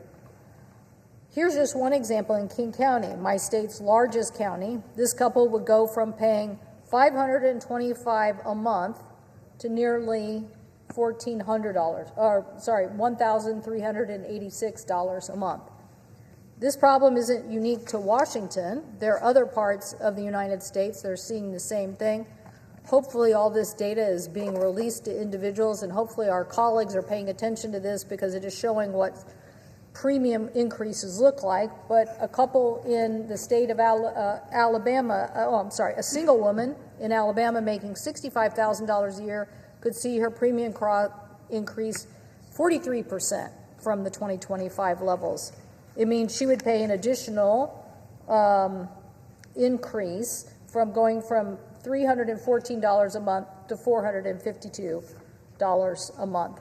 Another example from a family of 4 in Texas, parents making $70,000 a year, but don't just get insurance through their jobs. Their insurance would cost $505 in 2025, but without the extended premium tax credit, likely to face a $1,551 increase per month.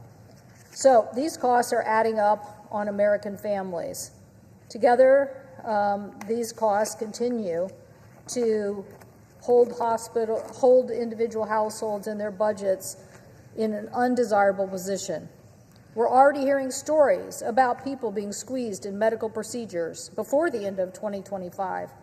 To make matters worse, families with massive increases in premiums and the rise in inflation that we've seen since January of this year, households are trying to decide whether they take care of health care or groceries or electricity. And the sad truth is that we could have worked this out. We could have done this in the bill that was passed earlier this year. Congress could be working right now even on working down the cost of insurance premium for 24,000 Americans. But instead, people are refusing to come to the table to discuss this issue. The Senate needs to be the place we used to be, that is, getting legislation done. We need to work together collectively to have votes and to discuss how to solve these problems in good faith across the aisle. We should be extending the ACA premiums now and making sure these prices don't rise and continuing to work on long-term solutions to make health insurance more affordable for Americans. So I urge my colleagues to continue to work with us. The ACA tax credits expiring at the end of this year and this enrollment that we're going to see on November 1st, that everybody is going to see how much these costs are going up. I'm asking my colleagues, let's roll up our sleeves. Let's work to lower these costs. I know that in the Affordable Care Act, there are states like New York, Oregon, Minnesota, who had the basic health plan. The basic health plan provision modeled on something our state had first done lowered the costs for a lot of working families across the United States. Programs like this should be considered in solutions that would help us lower costs for the future. I thank the President, and I yield the floor.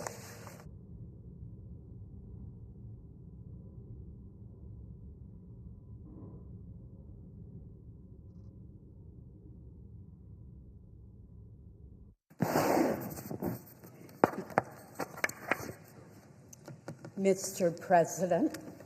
Senator from Maine is recognized. Thank you, Mr. President. Mr. President, I rise today in strong support of Joshua Dunlop to serve on the U.S. Court of Appeals for the First Circuit. Josh is an attorney of extraordinary intelligence, extensive experience, and demonstrated integrity. He is highly respected in the legal community throughout the state of Maine, and I urge my colleagues to support his nomination to the First Circuit. Josh grew up in Vassalboro, Maine, and now lives in Scarborough with his wife, Sydney, and their 3 children. He graduated first in his class from Notre Dame Law School, where he received the law school's highest honor, awarded to the student with the most distinguished academic record. He then clerked for Judge Paul Kelly of the U.S. Court of Appeals for the 10th Circuit. In 2009, Josh joined the very well-respected law firm Pierce Atwood in Portland, Maine.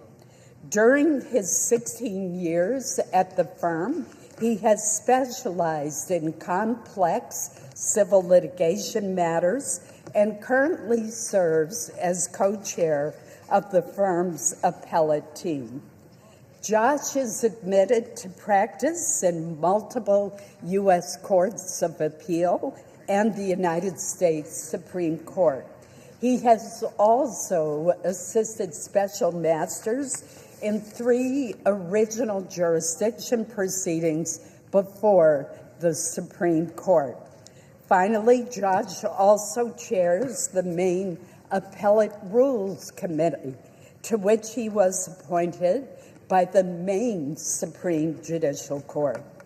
Mr. President, this impressive experience, coupled with his intelligence and integrity, makes Josh exceptionally well qualified to serve on the First Circuit. His substantial appellate litigation experience will also bring a practitioner's perspective to the court. The nonpartisan American Bar Association unanimously rated Josh as well qualified to serve on the First Circuit. I would note that that is the highest possible rating for a judicial nominee. It reflects the ABA's assessment of his integrity, experience, and temperament. Mr. President, there were several compelling letters of support submitted to the Senate Judiciary Committee in favor of Josh's nomination, and I'd like to highlight a couple of them. A diverse group of faculty and alumni from his law school who taught Josh or studied alongside him praised him for his respect for differing views and deep appreciation for the rule of law. A letter signed by a group of leading Maine attorneys who described themselves as representing a broad spectrum of political views and legal philosophies wrote that Josh has all the qualities the very finest judges exhibit. He is hardworking, courteous, and judicial in temperament, very smart, and of sterling character with a commitment to fairness and the rule of law. Mr. President, at his confirmation hearing before the Senate Judiciary Committee, Josh testified that Mainers are famously independent and that he suspects that characterizes him as well. That's exactly what we want in a judge. Maine is proud of our history of supplying superb, well-qualified, independent-minded jurists to the federal bench. I know that Josh will continue in that fine tradition.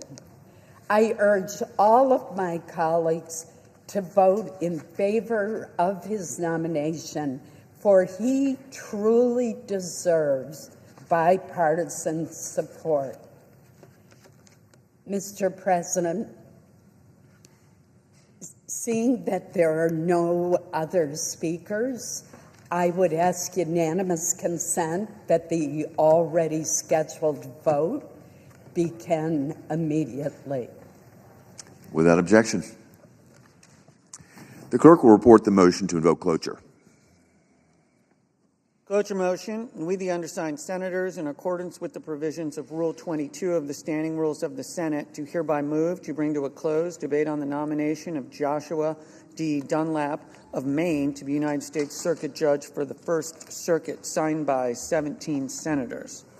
By unanimous consent, the mandatory quorum call has been waived. The question is it the sense of the Senate that debate on the nomination of Joshua D. Dunlap of Maine to be United States Circuit Judge for the First Circuit shall be brought to a close? The ayes and nays are mandatory under the rules. The clerk will call the roll. Ms. Alsobrooks, Ms. Baldwin, Mr. Banks, Mr. Barrasso, Mr. Bennett, Mrs. Blackburn, Mr. Blumenthal, Ms. Blunt-Rochester, Mr. Booker, Mr. Bozeman, Mrs. Britt, Mr. Budd, Ms. Cantwell, Mrs. Capito, Mr. Cassidy, Ms. Collins.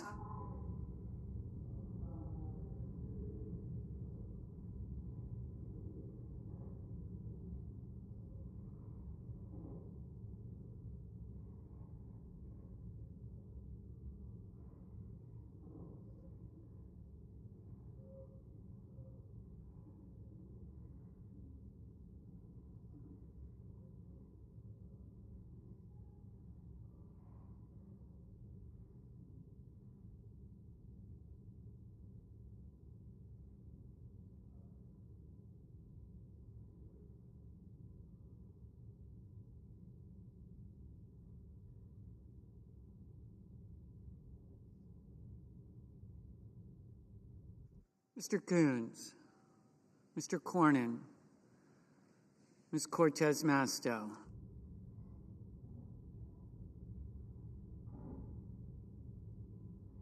Mr. Cotton, Mr. Kramer, Mr. Crapo, Mr. Cruz, Mr. Curtis,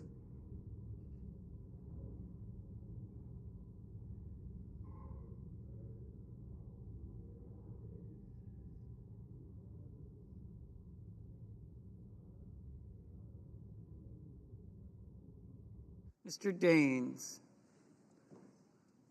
Ms. Duckworth, Mr. Durbin, Ms. Ernst, Mr. Fetterman, Mrs. Fisher, Mr. Gallego,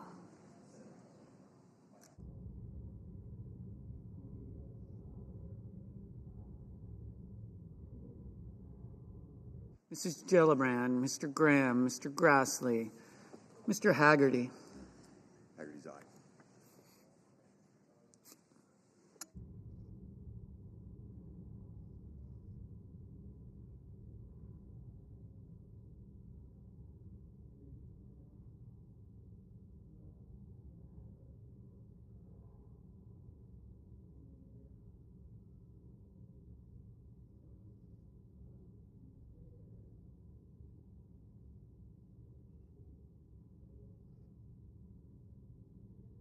Ms. Hassan, Mr. Hawley, Mr. Heinrich, Mr. Hickenlooper, Ms. Hirono, Mr. Hoven, Mr. Husted, Mrs. Hyde-Smith, Mr. Johnson, Mr. Justice, Mr. Kane, Mr. Kelly, Mr. Kennedy, Mr. Kim, Mr. King, Ms. Klobuchar, Mr. Langford, Mr. Lee, Mr. Lujan, Ms. Lummis, Mr. Markey, Mr. Marshall, Mr. McConnell, Mr. McCormick, Mr. Merkley, Mrs. Moody, Mr. Moran, Mr. Moreno, Mr. Mullen, Ms. Murkowski, Mr. Murphy, Mrs. Murray, Mr. Ossoff, Mr. Padilla, Mr. Paul, Mr. Peters, Mr. Reed, Mr. Ricketts, Mr. Risch, Ms. Rosen, Mr. Rounds, Mr. Sanders, Mr. Schatz, Mr. Schiff, Mr. Schmidt, Mr. Schumer, Mr. Scott of Florida, Mr. Scott of South Carolina, Mrs. Shaheen, Mr. Sheehy, Ms. Slotkin, Ms. Smith, Mr. Sullivan, Mr. Thune, Mr. Tillis, Mr. Tuberville, Mr. Van Hollen, Mr. Warner, Mr. Warnock, Ms. Warren, Mr. Welch, Mr. Whitehouse, Mr. Wicker, Mr. Wyden, Mr. Young.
Senators voting in the affirmative: Banks, Blackburn, Budd, Collins, Daines, Ernst, Fisher, Graham, Grassley, Haggerty, Hyde-Smith, Johnson, Kennedy, McConnell, Moody, Moran, Moreno, Mullen, Murkowski, Paul, Risch, Rounds, Scott of South Carolina, Tuberville.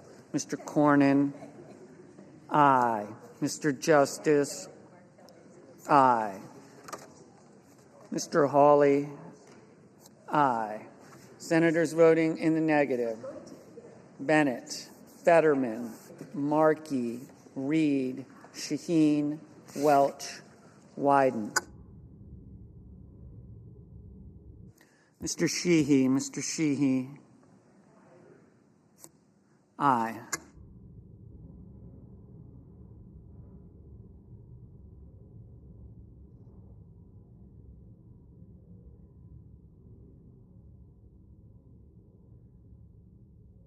Mr. Scott of Florida, aye. Mrs. Gillibrand, no. Ms. Slotkin, no. Mr.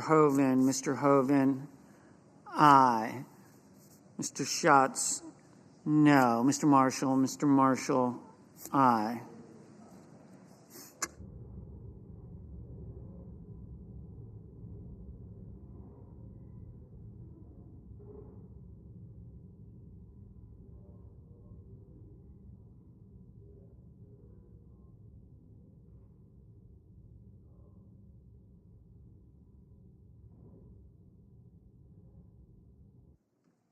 Mrs. Brett, aye. Ms. Alsobrooks, no. Mr. King, no.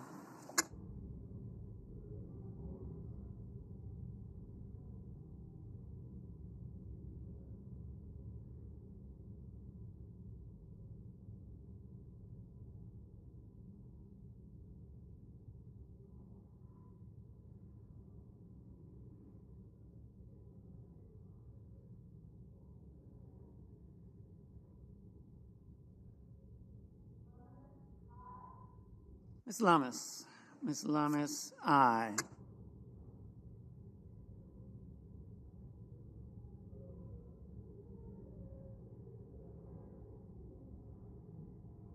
Mr. Warnock, no. Ms. Duckworth, no.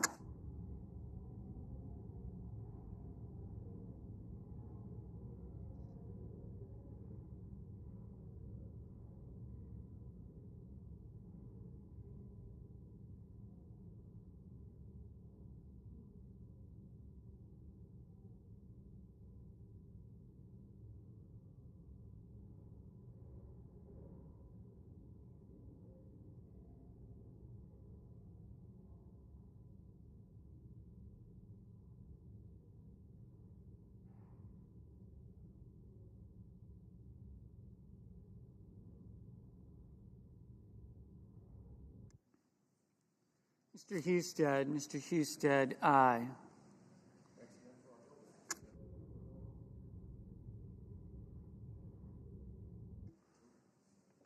Mr. Whitehouse, no.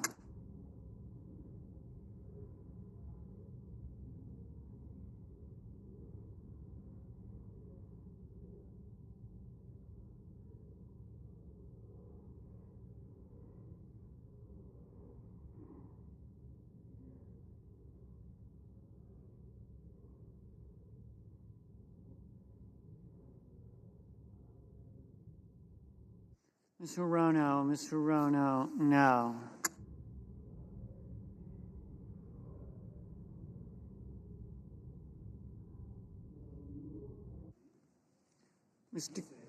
Mr. Cassidy, aye. Mr. Cotton, aye.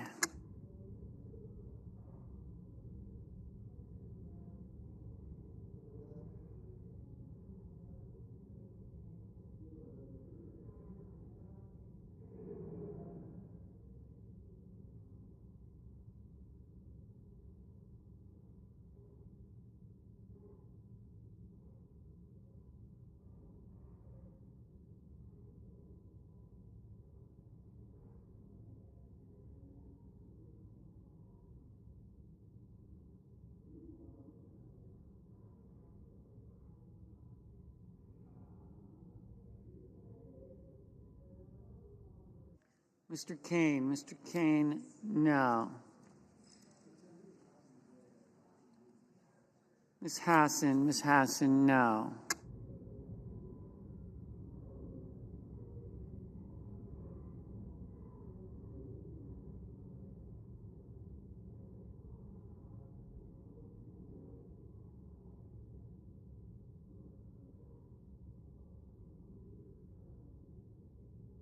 Ms. Rosen, no. Mr. Durbin, no.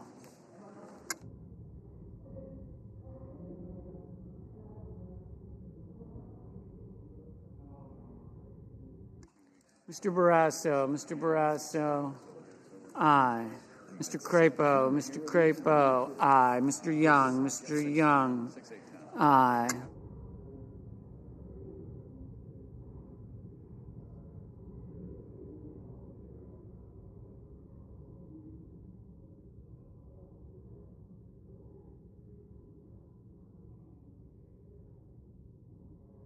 Mr.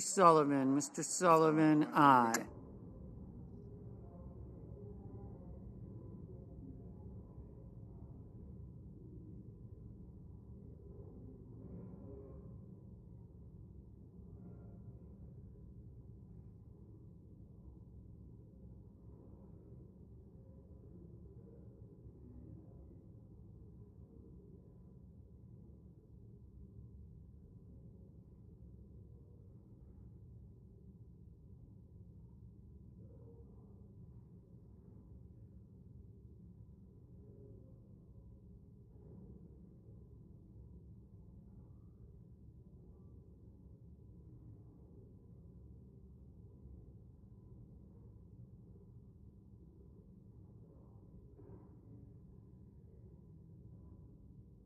Mr. Warner, no. Mr. Bozeman, aye.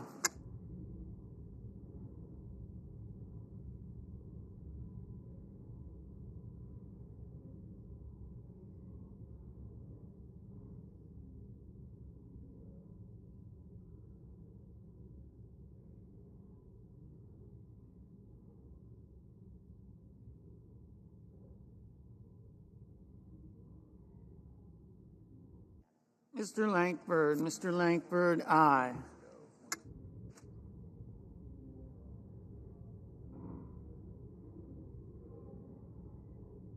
Ms. Warren, no. Mr. Blumenthal, no. Mr. Lujan, no.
Mr. Ricketts, aye.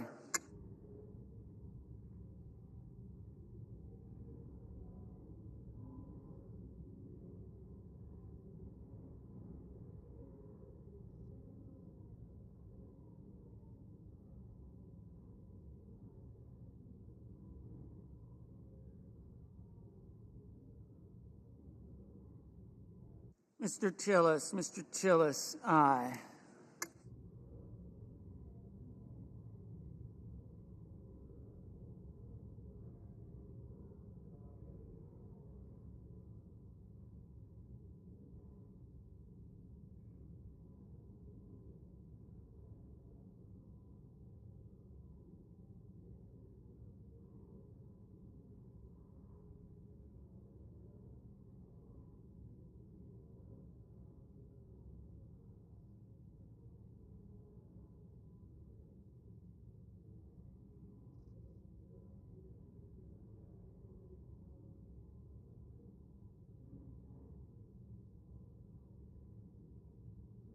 Mr. Lee, aye.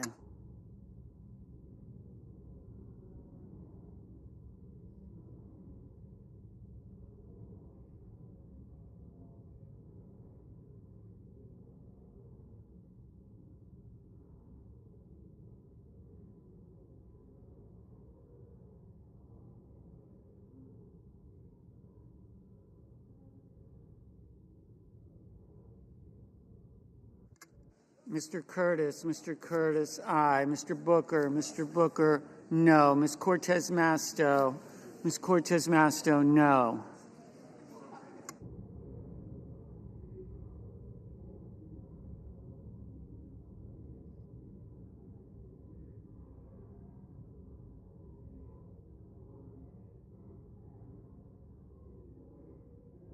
Mr. Ship, no. Mr. Heinrich, no.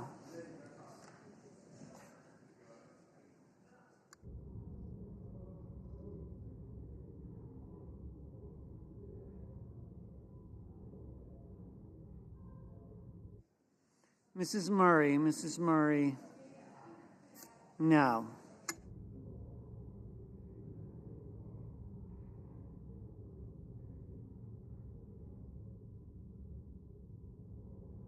Mr. Ossoff, no.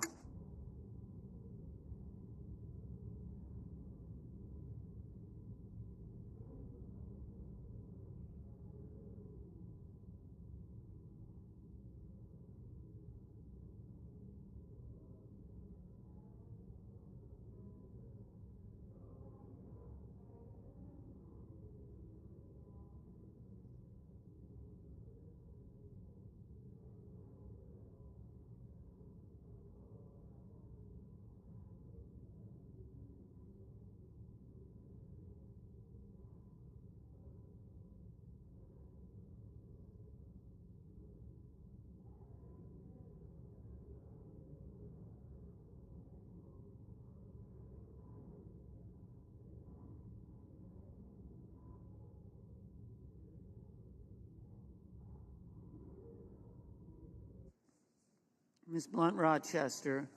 Blunt Rochester, no.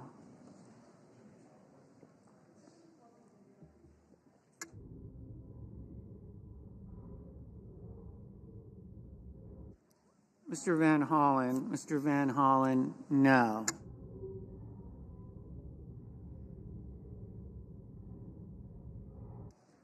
Mr. Kramer, aye.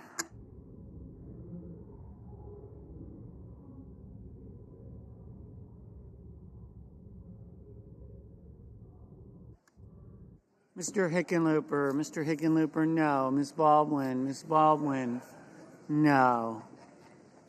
Mr. McCormick, aye. Mrs. Capito, aye.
See, Mitch, I was asking someone at Bones World because during a gaggle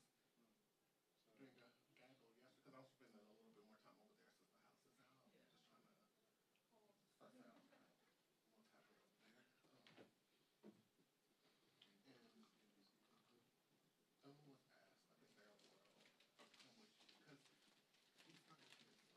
You're not seating the seat.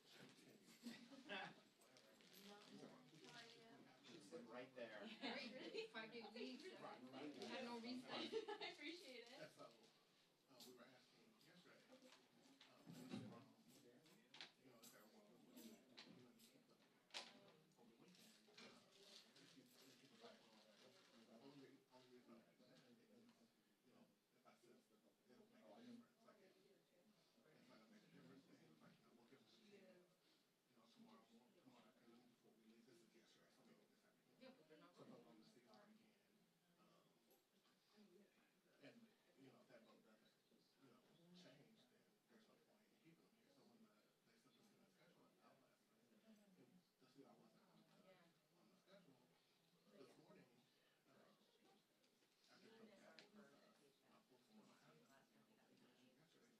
the bill on.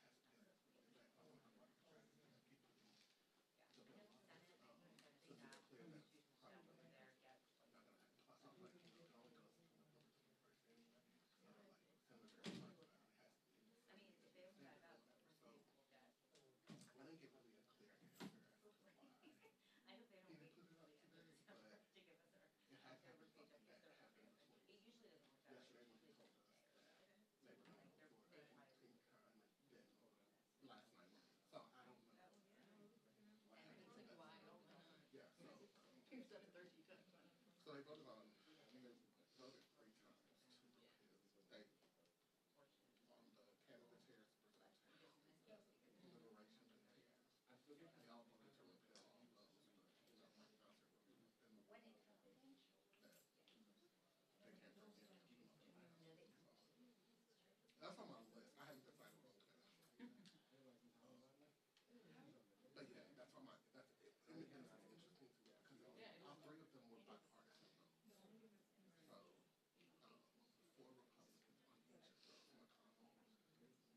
4 Republicans on each of those, McConnell, Murkowski, like, across the, but like, they won't get a vote, not because people don't want to vote on it, but because they wrote in a rule that. So we'll see. I have another, we'll see. I haven't decided. That's why I come early. Oh, well, you know, Think about it. Like our new guy. Oh, the new one. Oh, cool.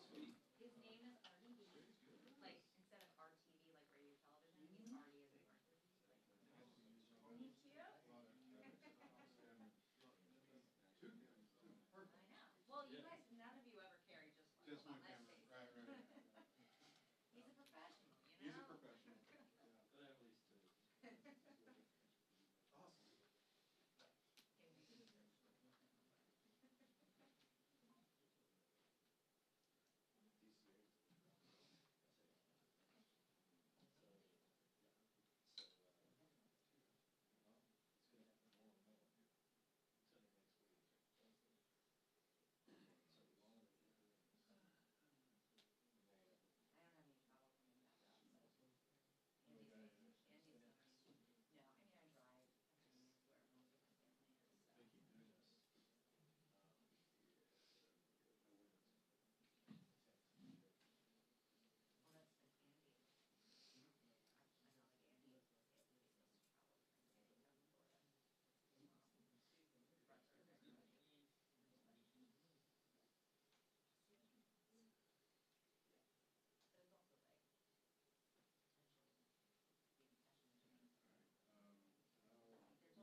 Dan, I'm confused by something. I tried to call. Sure, yeah. So what I look at. Dallas, you want to test this? Is this good? This is Chad in Dallas, 1, 2, 3. So. When I go down to. It was the thing with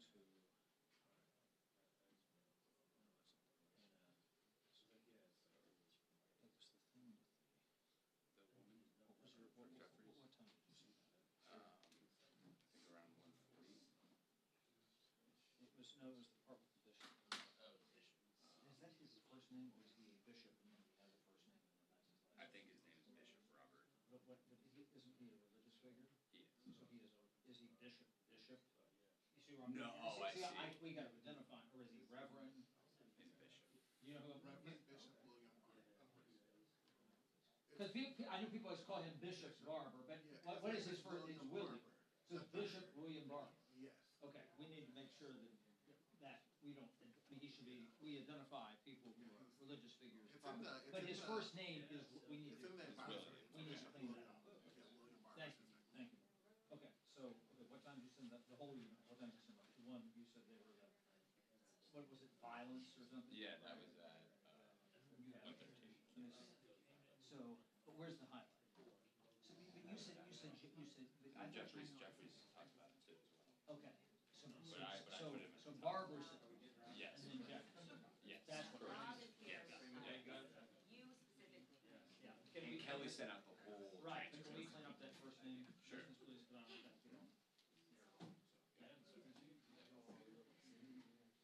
It's like when we had C-SPAN, I remember we were debating how to identify judges. And so we said, judge, blank, and I said, well, what if we had median Judge Reinhold, and we did federal judge, so we say Judge Reinhold? Right, I understand. Yeah. You know, Bishop. I thought you were doing stand-up. I'm just pointing at people. If they're really mad, I'll throw it.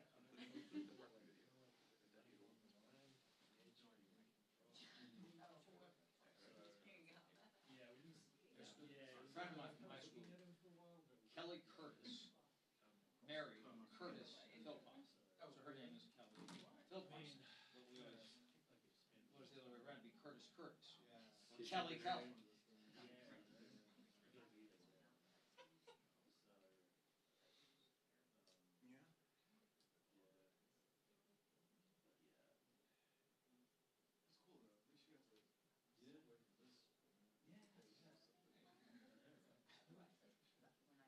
least you got to.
Good afternoon, everyone.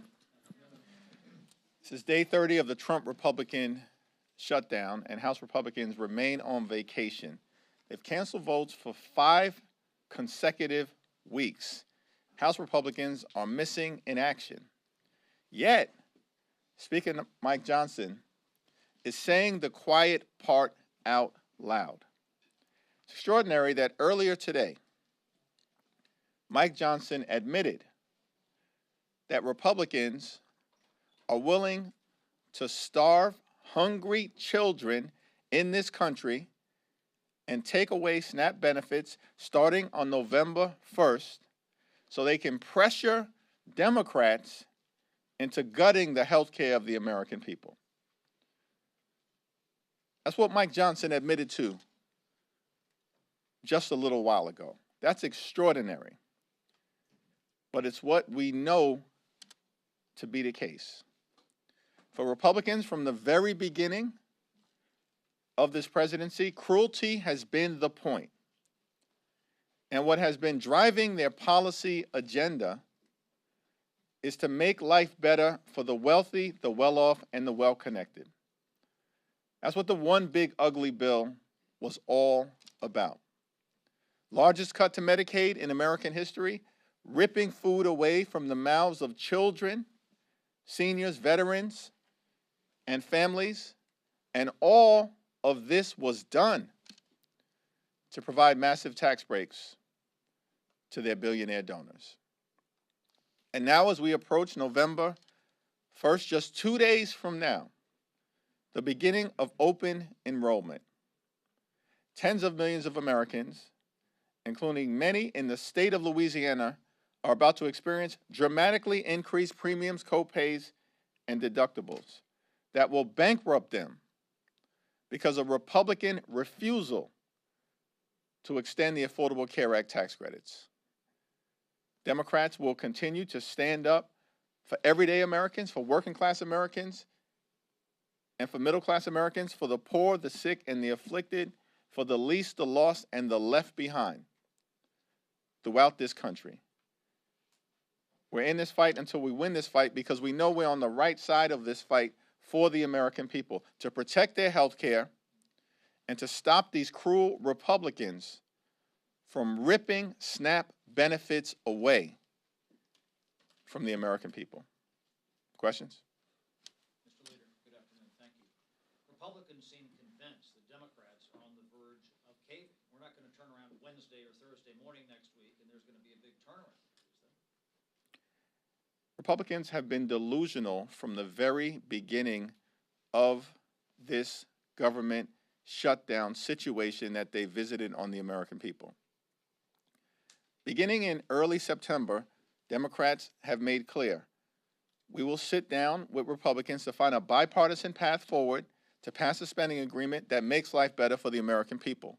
But we were never going to vote for a partisan Republican spending bill that guts the health care of the American people in the face of this extraordinary health care crisis that is impacting everyday Americans. Earlier today, several of us in the House Democratic Caucus met with people from West Virginia, North Carolina, and South Carolina who are on the brink of having their health care ripped away from them.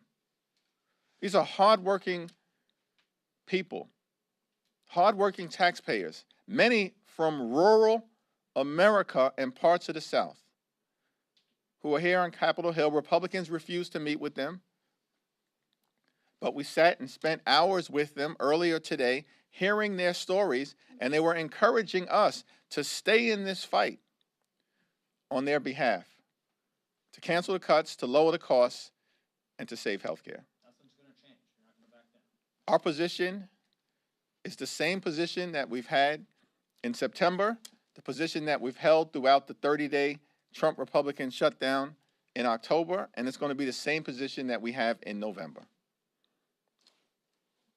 Yesterday you said that the WHIP team would meet to discuss congressional pay among the caucus. I think you said a week or so ago that the caucus also was going to discuss the topic.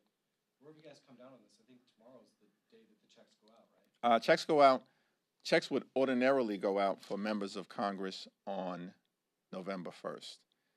And it's an individual decision that everyone is going to have to make in terms of their own circumstances. And, you know, individual members will make those decisions and then communicate with their constituents, as I plan to do when I'm back home in Brooklyn. So you'll make that decision on November 1st, you'll make it clear what you're doing? On or before November 1st, I'll make it clear to my constituents back home in Brooklyn what I plan to do. Thanks.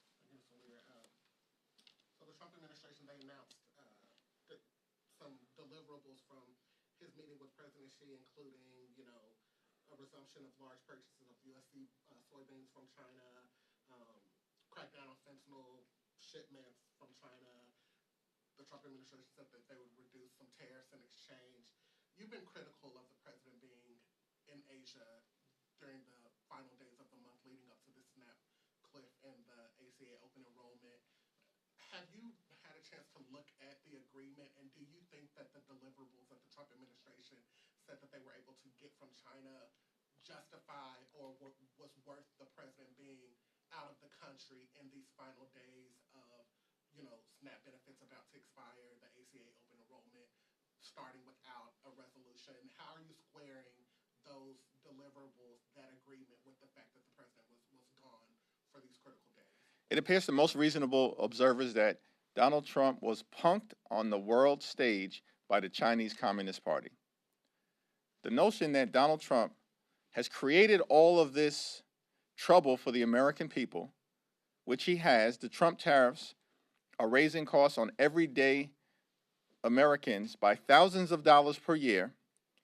And earlier today, I also met with some small business owners and entrepreneurs who made clear to me in very real terms that the Trump tariffs are going to force many of them to shutter their businesses and abandon their dreams. Donald Trump created this massive inferno that's spreading all across the country and now wants to pretend as if he's a firefighter by putting out the damage that he has created and returning to what? A status quo when you've already increased the expensiveness of life on so many working class Americans and are forcing in real time farmers and small business owners and entrepreneurs to close their businesses. It was all a show as far as we can tell. And the only thing that will change my opinion on that is if everyday Americans start to actually see a change in their quality of life, which no one has experienced in a positive direction since the beginning of the Trump presidency. This is a president who repeatedly promised on the campaign trail that costs would go down. Costs haven't gone down. Costs continue to go up. Child care costs up. Housing costs up. Electricity bills through the roof. Grocery costs up. Price of coffee out of control. And most importantly, in this moment, healthcare premiums about to dramatically skyrocket because of the Republicans' continued refusal to extend the Affordable Care Act tax credits. Republican policies are doing violence to the American people. That's the message that we heard from clergy members who were here on Capitol Hill from all across the country, particularly in the Deep South, earlier today. Policy violence coming from Republicans attacking the health care and the nutritional benefits of the American people. Thanks. I wonder if we get your reaction to the apparent redistricting deal that was struck in Ohio. Does this help your efforts to retake the House? I haven't had a chance to review it. Thank you, Mr. Leader. As of today, both Delta and United Airlines have called for Congress to pass a clean CR. Is it now incumbent on Democrats to pass this CR and get these air traffic controllers paid who are experiencing delays and airport closures, and that's impacting other Americans as well? Is it your suggestion that the partisan Republican spending bill that has now been voted down by the Senate 13 different times that guts the health care of the American people is a so-called clean continuing resolution? It is already a bipartisan CR, as it has some Democrats and independent that's voting for it, and it is an extension of those Biden funding levels, and we're just seeing these impacts gather and build up. There's been bipartisan opposition to the partisan Republican spending bill in both the House and in the Senate, and that bipartisan opposition in the Senate has continued 13 different times. Republicans hold press conferences every day, and you know what they do? They lie to the American people. These people are stone-cold extremist liars, starting from the very top. And they haven't spoken a word of truth to the American people other than what Mike Johnson admitted today, which is that they want to rip away SNAP benefits from 42 million Americans so they can pressure Democrats to continue Republican policies that would gut the health care of the American people. No thanks. We're not going to do it. And so I appreciate people from throughout corporate America urging the Congress to pass a bipartisan spending agreement. Over the last 30 days, we've said the same thing over and over and over again. We'll sit down with Republicans anytime, any place, anywhere, in order to reopen the government and act a spending agreement that actually meets the needs of the American people. That's been our criteria from the very beginning. A spending agreement that is bipartisan and that makes life better for everyday Americans in terms of their health, public safety, and their economic well-being, which means driving down the high cost of living in the United States of America, which Donald Trump and Republicans have made worse. Life is more expensive, and the overwhelming majority of everyday Americans know that the country is moving in the wrong direction.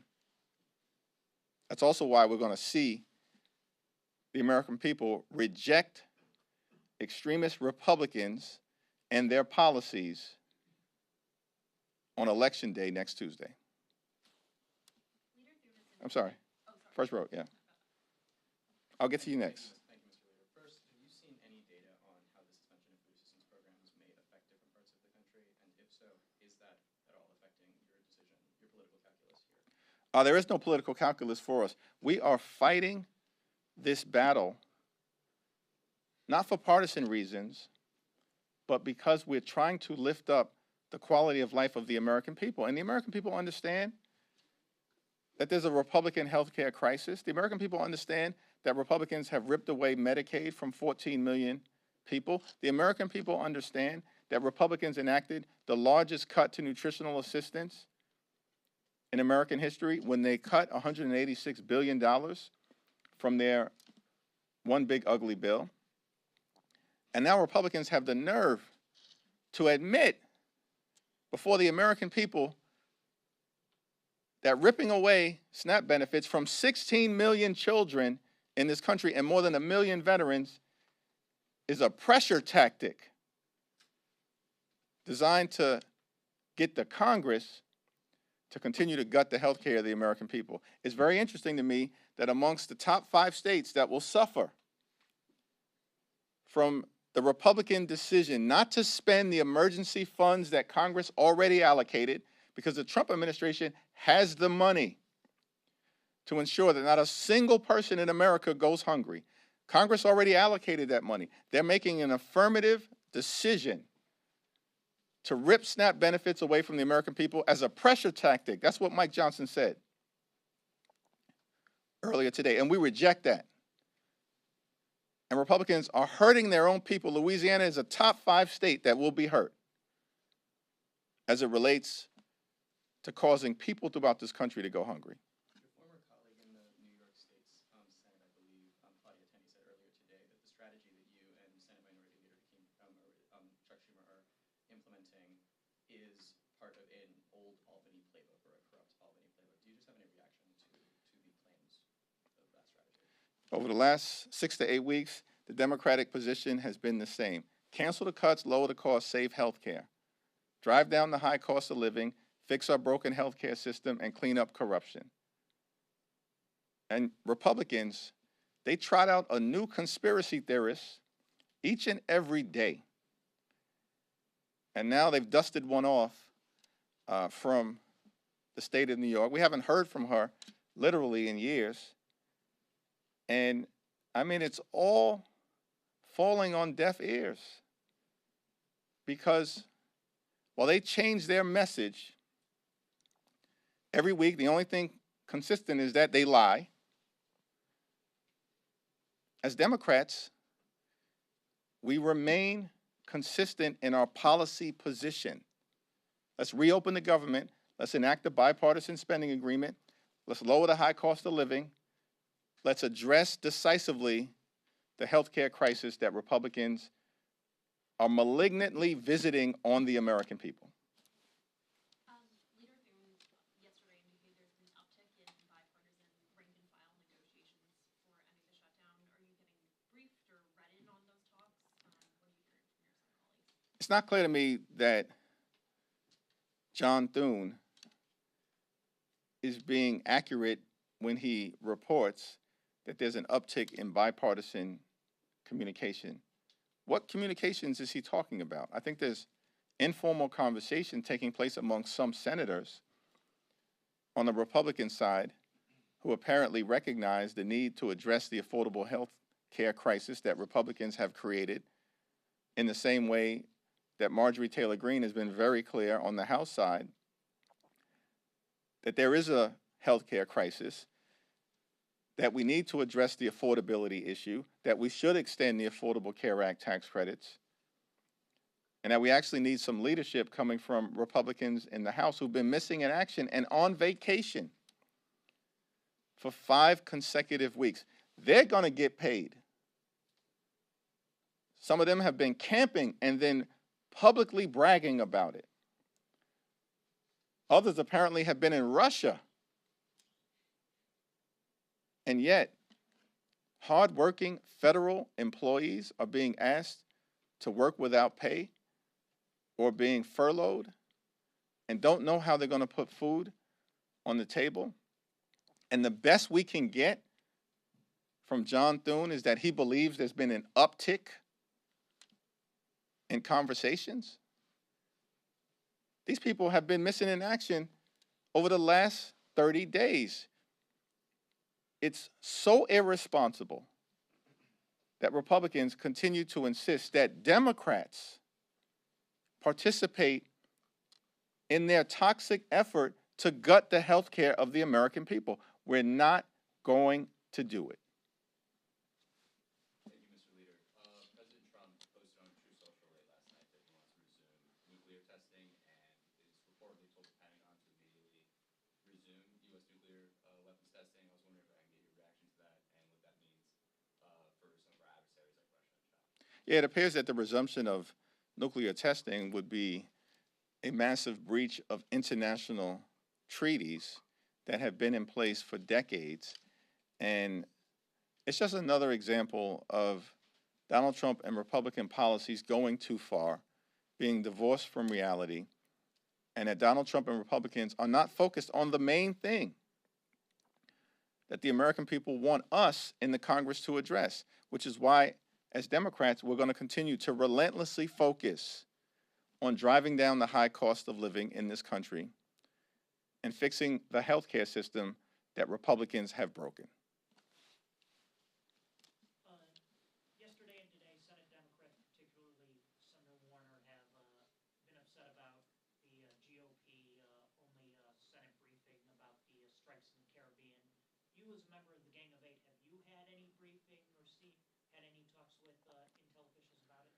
No Intel talk has taken place, even amongst the Gang of Eight, and certainly no information has been presented from the Trump administration or the Intel community that provides any basis for the strikes that we've seen, anchored in the law or the Constitution, off the coast of South America. Do you believe there needs to be a briefing of the Gang of Eight? Yes. I wanted to ask, when was the last time you did speak to Delegate Eleanor Holmes Norton? And considering the recent police report that indicated she had dementia and needed a caretaker with power of attorney, do you think she Yeah, I'm unaware of that particular report, and I haven't had a conversation with Delegate Holmes Norton in a few weeks. Thank you, everyone. Thank you.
QR codes for you all to donate to?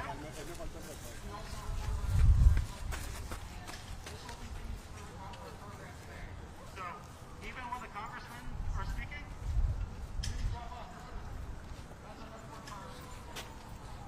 Anyway, thank you so much for being here. We appreciate you all so much. All of us is ultimately about community.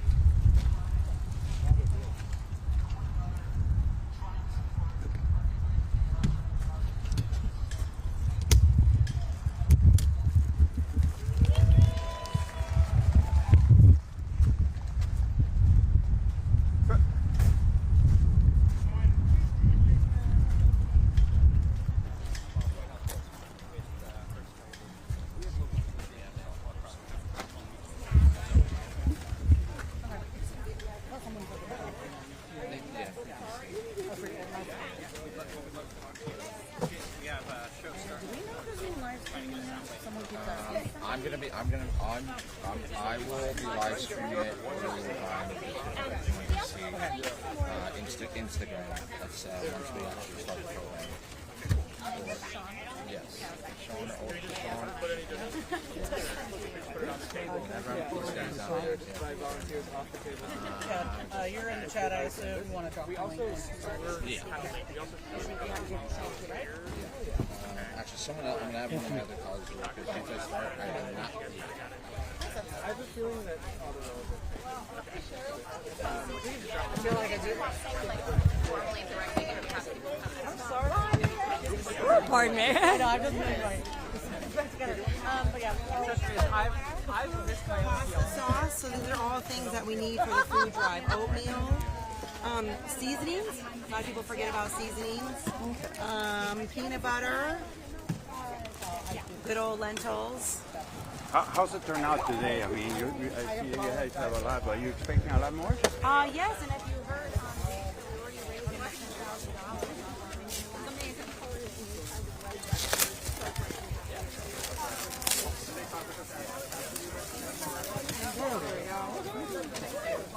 way more work than it should have been. Oh my God.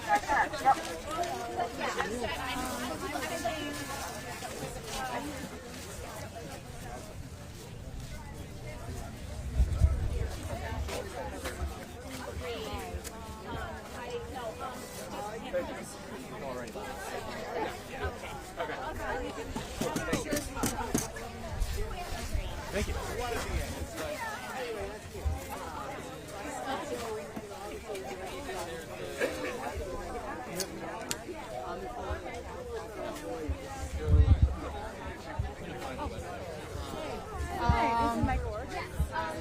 I know James and Alexis.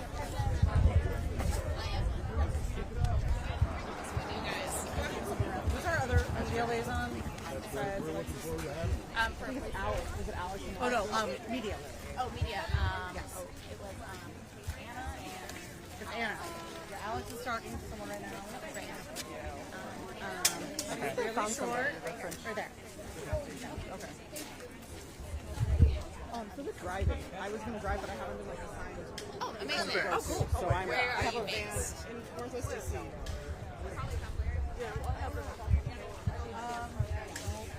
it's all off.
Make a sign?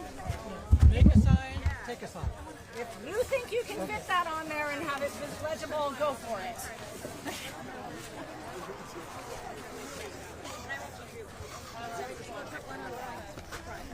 Yeah, I think that's a really good idea.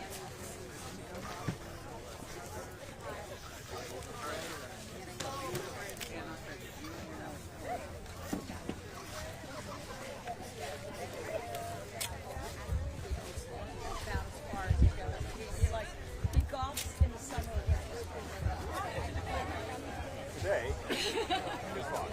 Not every Awesome. Not every Like Fox 5 or Fox? No, Fox, Fox, Fox. Fox. Wow, okay. I mean, Martin Taylor Green was on our air, kind of like, you know, he was very upset. Excuse me. Some sauce. Yeah, so, yeah. That is great. I would love to collect contact info. All right, everybody. I've got one more announcement to make. I'll give you this number, yeah. Which is that if you are here on behalf of media, on behalf of press, we do have some people that are happy to speak to you that have been organizing today's event. I'm one of them. Can I also see Helen? Where is Helen? Helen is waving over there. Helen is happy to speak to you. Lex. Right here. Lex right there. Lex is also happy to speak to you. Alexis. Alexis is waving over there. Alexis is also happy to speak to you. And then Anna. Anna is right over there waving. Those are the people we'd like you all to speak to if you have questions about press or media or today's event. Thank you. Thanks for looking at my stuff. Absolutely. How are you all?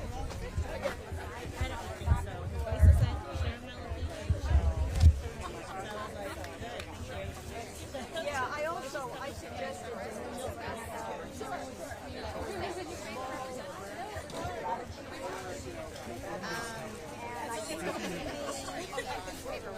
I would like to see people other than you. I mean, I am very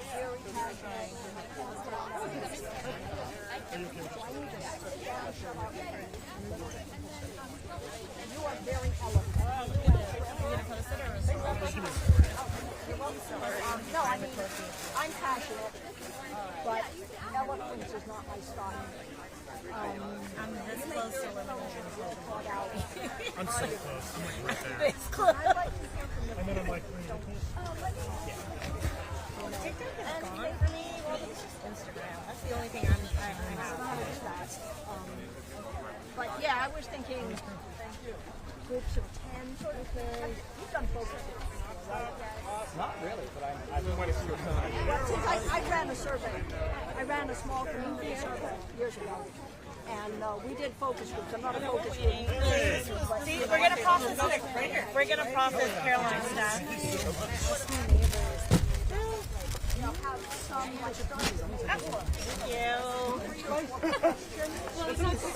Well, yeah, it's an insane bag. I've never seen a bag like that. I know, I was like, where do I get that? This is great. Thank you so much. Thank you. Oh, Massimo, by the way, I don't know Yeah, we might keep those up on the table so they're not melting. Yeah, I'll connect them. I got the approval. I think we're just going right here. No, please don't be sorry. We appreciate you. Thank you so much for bringing all of this. We appreciate it.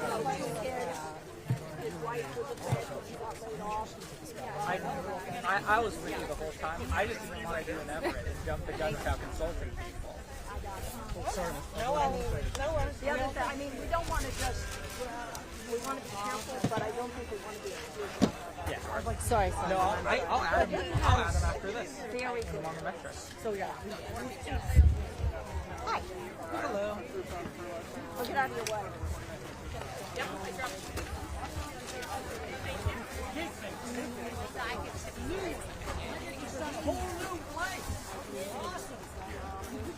I'll get out of your way for the action shot. Okay.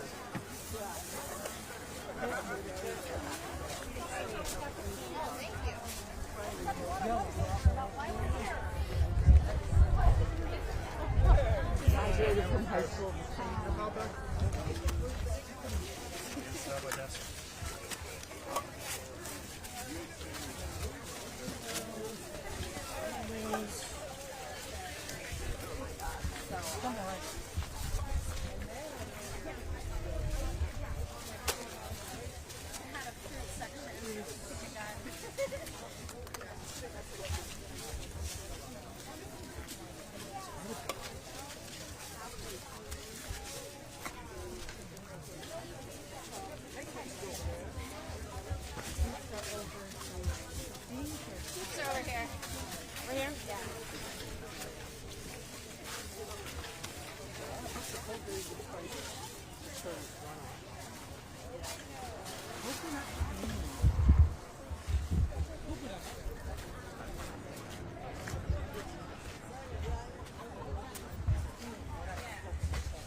volunteering today?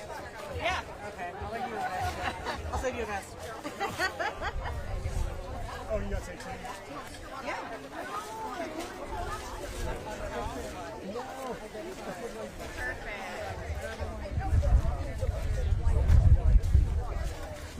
Yeah, I brought my car, so I'm Amy.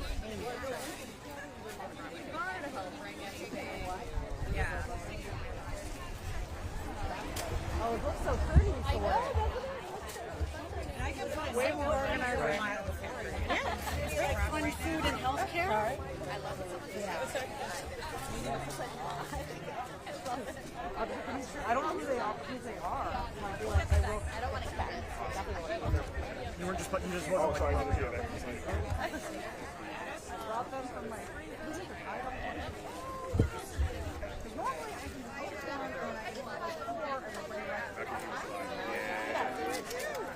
I'll be different. Are you okay with this one?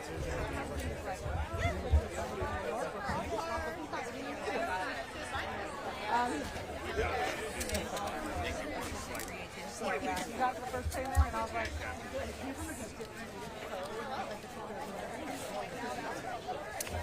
I mean, we can also cover it up. Are you okay? Yeah, I'm like.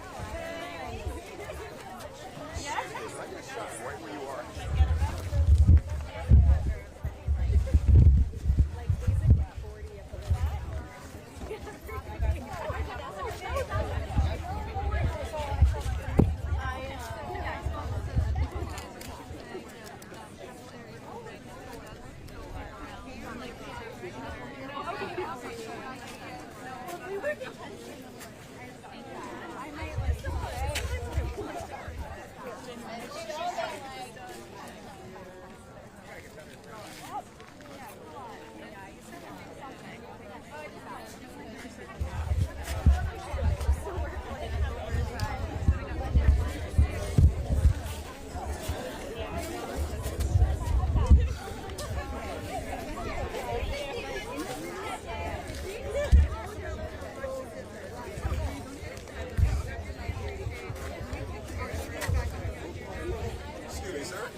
Can you all help Alex with the speakers?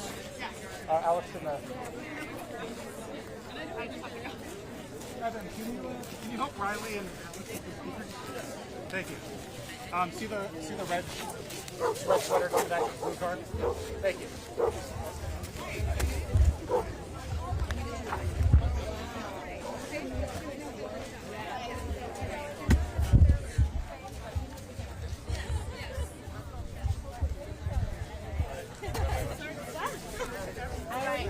I don't know what like so my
guys, where do you want the tables? Well, I won't see it behind you if it's there. If it's a little closer, if it's important to see it, it needs to be kind of pretty much behind Our Lady right here. Like right here? Yeah, exactly.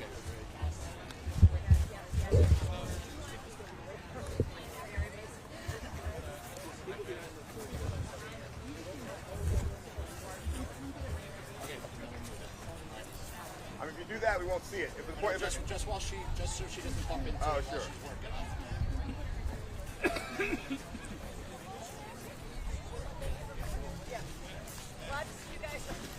And I didn't mean it had to be where she was, just in line.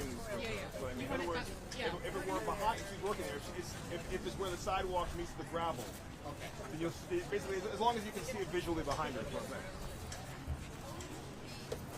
A little more this way? Perfect. That way, in the medium and the wide shot, you see the thing.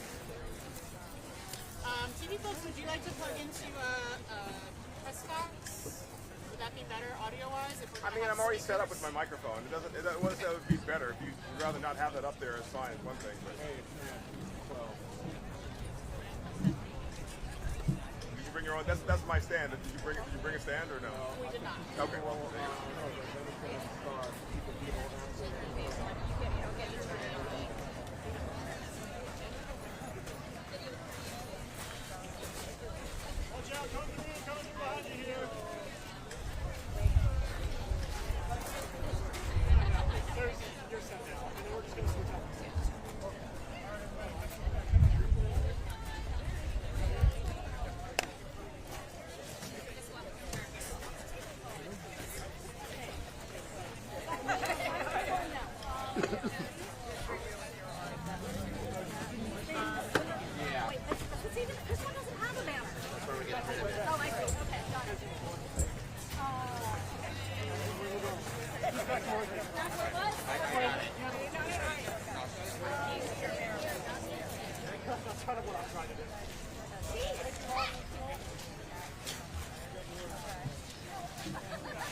It has to go through a mixer.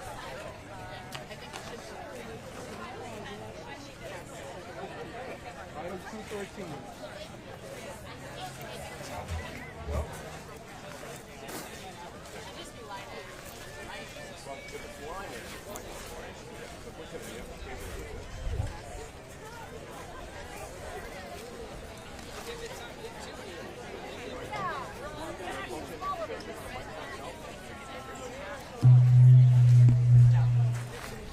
Test. There you go. I'm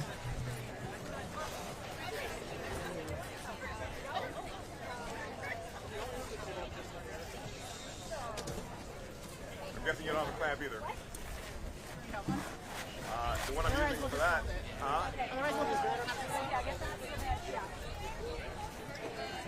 they're gonna hold it. Just tell them to stand in front of the thing when they do.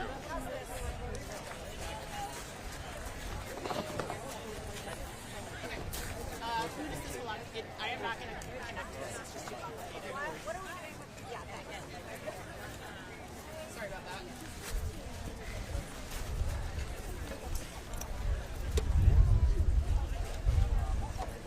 Yeah, but tell them to stand in front of the mic, other mics, otherwise we won't get it.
Test, test, can you all hear me? Woo! Can we make some noise for funding for SNAP? It is so beautiful to see so many people out here today. My name is Alex. I'm with Free DC. Can we we would love to see our speakers feel really supported as they are standing right here at the podium. Can we all gather up, take 17 steps forward and just make an amazing semicircle around our speakers? Thank you. We'll get started in just a little bit.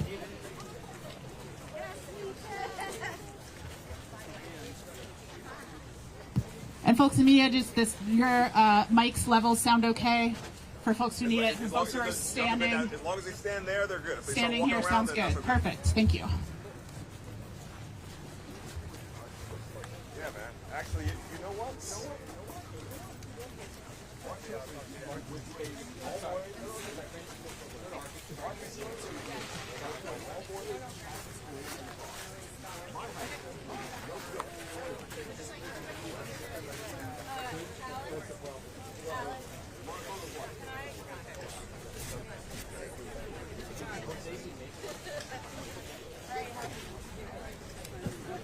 Check, check. How's everyone doing?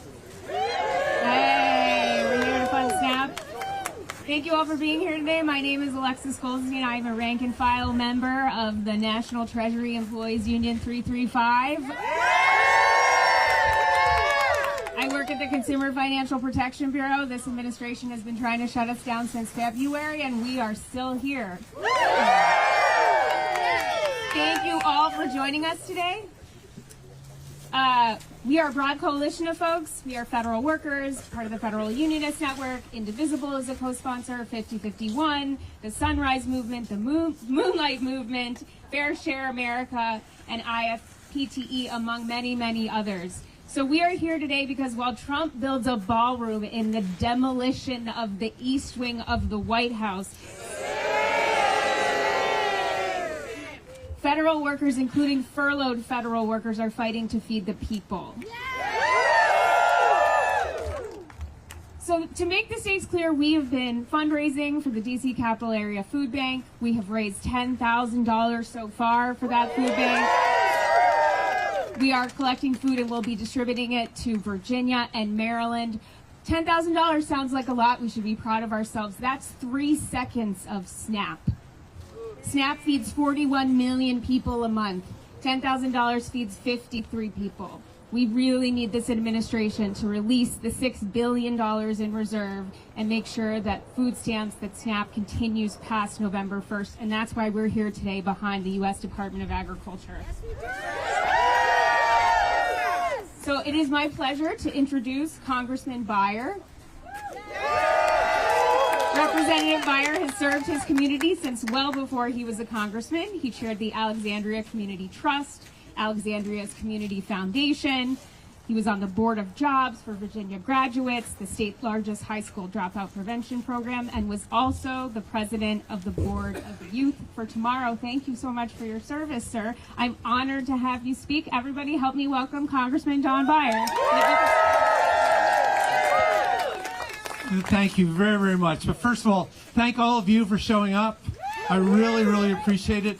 It is your presence and your passion and your activism and your engagement that will persuade Americans that we have to pay attention to this. And thank you to all the press for showing up. You know, you're the first draft of history, and unless you're covering important events like this, no one's going to know. Look, it's really important stuff. Mahatma Gandhi said, there are people in the world so hungry, God cannot appear to them except in the form of bread. Well, we're here today to stand up for the 41 or 42 million Americans that Donald Trump wants to go hungry this Thanksgiving. There's 16 million children, 8 million older Americans, 4 million Americans with disabilities who all are dependent on SNAP benefits to feed themselves. This is heartless, this is heartbreaking, and is totally unnecessary. Trump does not have to starve these people. This is an active, conscious, deliberate choice. Look, the law is clear. The shutdown protocol is clear. All the guardrails, even in previous shutdowns, like the one when Donald Trump shut down the government in his first administration, all the SNAP benefits stayed in place. There's no reason they can't be paid right now. And as we know, there's $6 billion appropriated, signed, authorized, sitting in the bank right now, ready to fund those SNAP benefits. There's no reason this can't go forward. But somehow, Donald Trump and Russ Vought have decided to punish 42 million Americans and to use them as leverage to try to make the point that health care costs should go up by 30% or more for every American. It's not like cutting SNAP benefits versus nothing. It's the only reason that we are fighting so hard is to try to deal with the healthcare crisis the Republicans created with the big, bad, ugly bill. You know, Democrat attorney generals across the country are fighting this in court right now. They may win. People who live in those states may get it. I'm a Virginian, and I'm sad to say that our attorney general, Jason Miyares, refused to join that lawsuit. Which means if the judges rule that SNAP benefits should be released, Virginians are not going to be a part of that. They're not going to get their benefits. My Virginia colleagues and I are demanding that the Attorney General, Miyares, join that lawsuit on behalf of all Virginians. It may not happen, but please remember, there's an election coming this Tuesday. And wherever you are, California, Virginia, New Jersey, Pennsylvania, or the Washingtonians in Maryland, please make sure every Virginian gets out and votes. If you don't vote, it doesn't make a difference. You know, I volunteered at a bunch of food banks in the last couple of weeks at AFAC in Arlington, United Community Ministries, Alive, the Capital Area Food Bank. And everyone I've talked to says we have never seen hunger like this before. At AFAC in Arlington, they say it's 50% higher than it was during COVID, which is the highest of all time. This is the grapes of wrath coming to our communities right now. But it doesn't have to be this way. Democrats are willing to work with Republicans. I'm eager to talk to my Republican friends, but it's been 5 weeks now that the Republican House members have stayed in their districts, have not come to work. So all I'm saying is, come on, folks. The vacation is over. Please come back to work. My Republican friends all the time talk about freedom. Well, Adlai Stevenson said, a hungry man is not a free man. Thank you all very, very much. So please keep up the good work. Thank you so much. Let's give it up for Congressman Don Beyer. Thank you for joining us today. Again, just to put this in perspective, every month SNAP gives out about $8 billion in food assistance to 41 million Americans. If that ends on November 1st, people are going to go hungry. And I think that's a shame. So we are here outside the U.S. Department of Agriculture, which administers the food stamps program, which administers SNAP. We have federal workers here with us. We have federal workers here who are not getting paid, but we are federal workers for a reason. We took an oath of office to protect the public, to defend the Constitution against all enemies, foreign and domestic. And these dedicated public servants are focused ever as they were before on serving the public. So we're here to say, release the $6 billion in emergency reserve funds, fund SNAP through November 1st. No one in America should go hungry.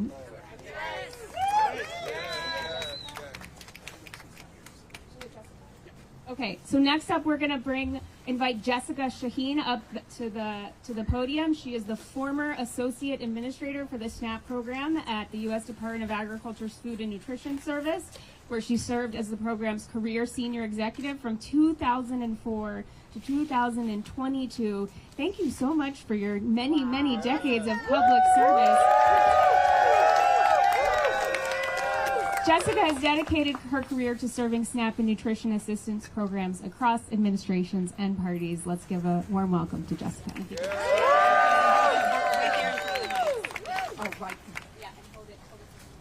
Okay. You folks out there, I'm going to be talking to the people behind me. I just want to let you know that.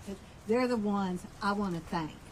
And that's how I want to start. I want to start my remarks with thanking all of you, because I know that most of you are public servants, and the ones who aren't public servants support you as public servants, and you need to know that. You need to know that we appreciate you, that we have high regard for you, and that we know all you want to do is get back to work. That's all you want to do. You want to meet the mission, don't you? That's all you want to do. And so let's get there. Let's get there. But in the meantime, we do have some things we're going to have to do. And I've got notes here to make sure I try and think of all of this. I do want to do a special shout out. I know that there are local and state public servants here too, but I just got to do a special shout out to the federal workers, please, because I got to tell you, you know, they're my heroes. You are my heroes. You truly are. Okay. All right. What are we here for? Well, we're here for something pretty big, and that is to address the issue of hunger in this country. The issue of hunger in this country is not a partisan issue. It is not blue. It is not red. And, but I want to talk to you guys. Okay. All right. All right. Oh, I have to say it into one of these? Just stand behind it, Mike. Just stand by it? Okay. Put the mic on my face. The one you're holding. Please use the mic, yes. Okay. Okay. I'm just going to do this. I'm just going to do this. You can tell. Okay, so I'm not a professional at this, right, guys? Are you understanding that? That is not what I am about. But thank you. So, today is about hunger. That is our issue for today, is hunger. And it is not a partisan issue.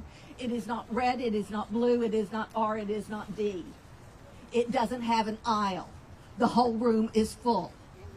If we think about it, I don't think there's anybody here who has not been touched by someone who has needed SNAP sometime in their lives. Yeah, I'm seeing some nods.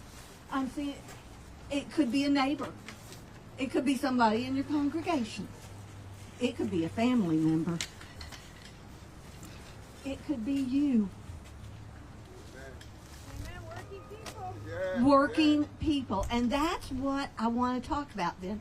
And I'm going to need y'all's help. I'm sorry, I can't talk to those guys because I got to talk to y'all because I want to try a call and response. Will y'all do a call and response with me?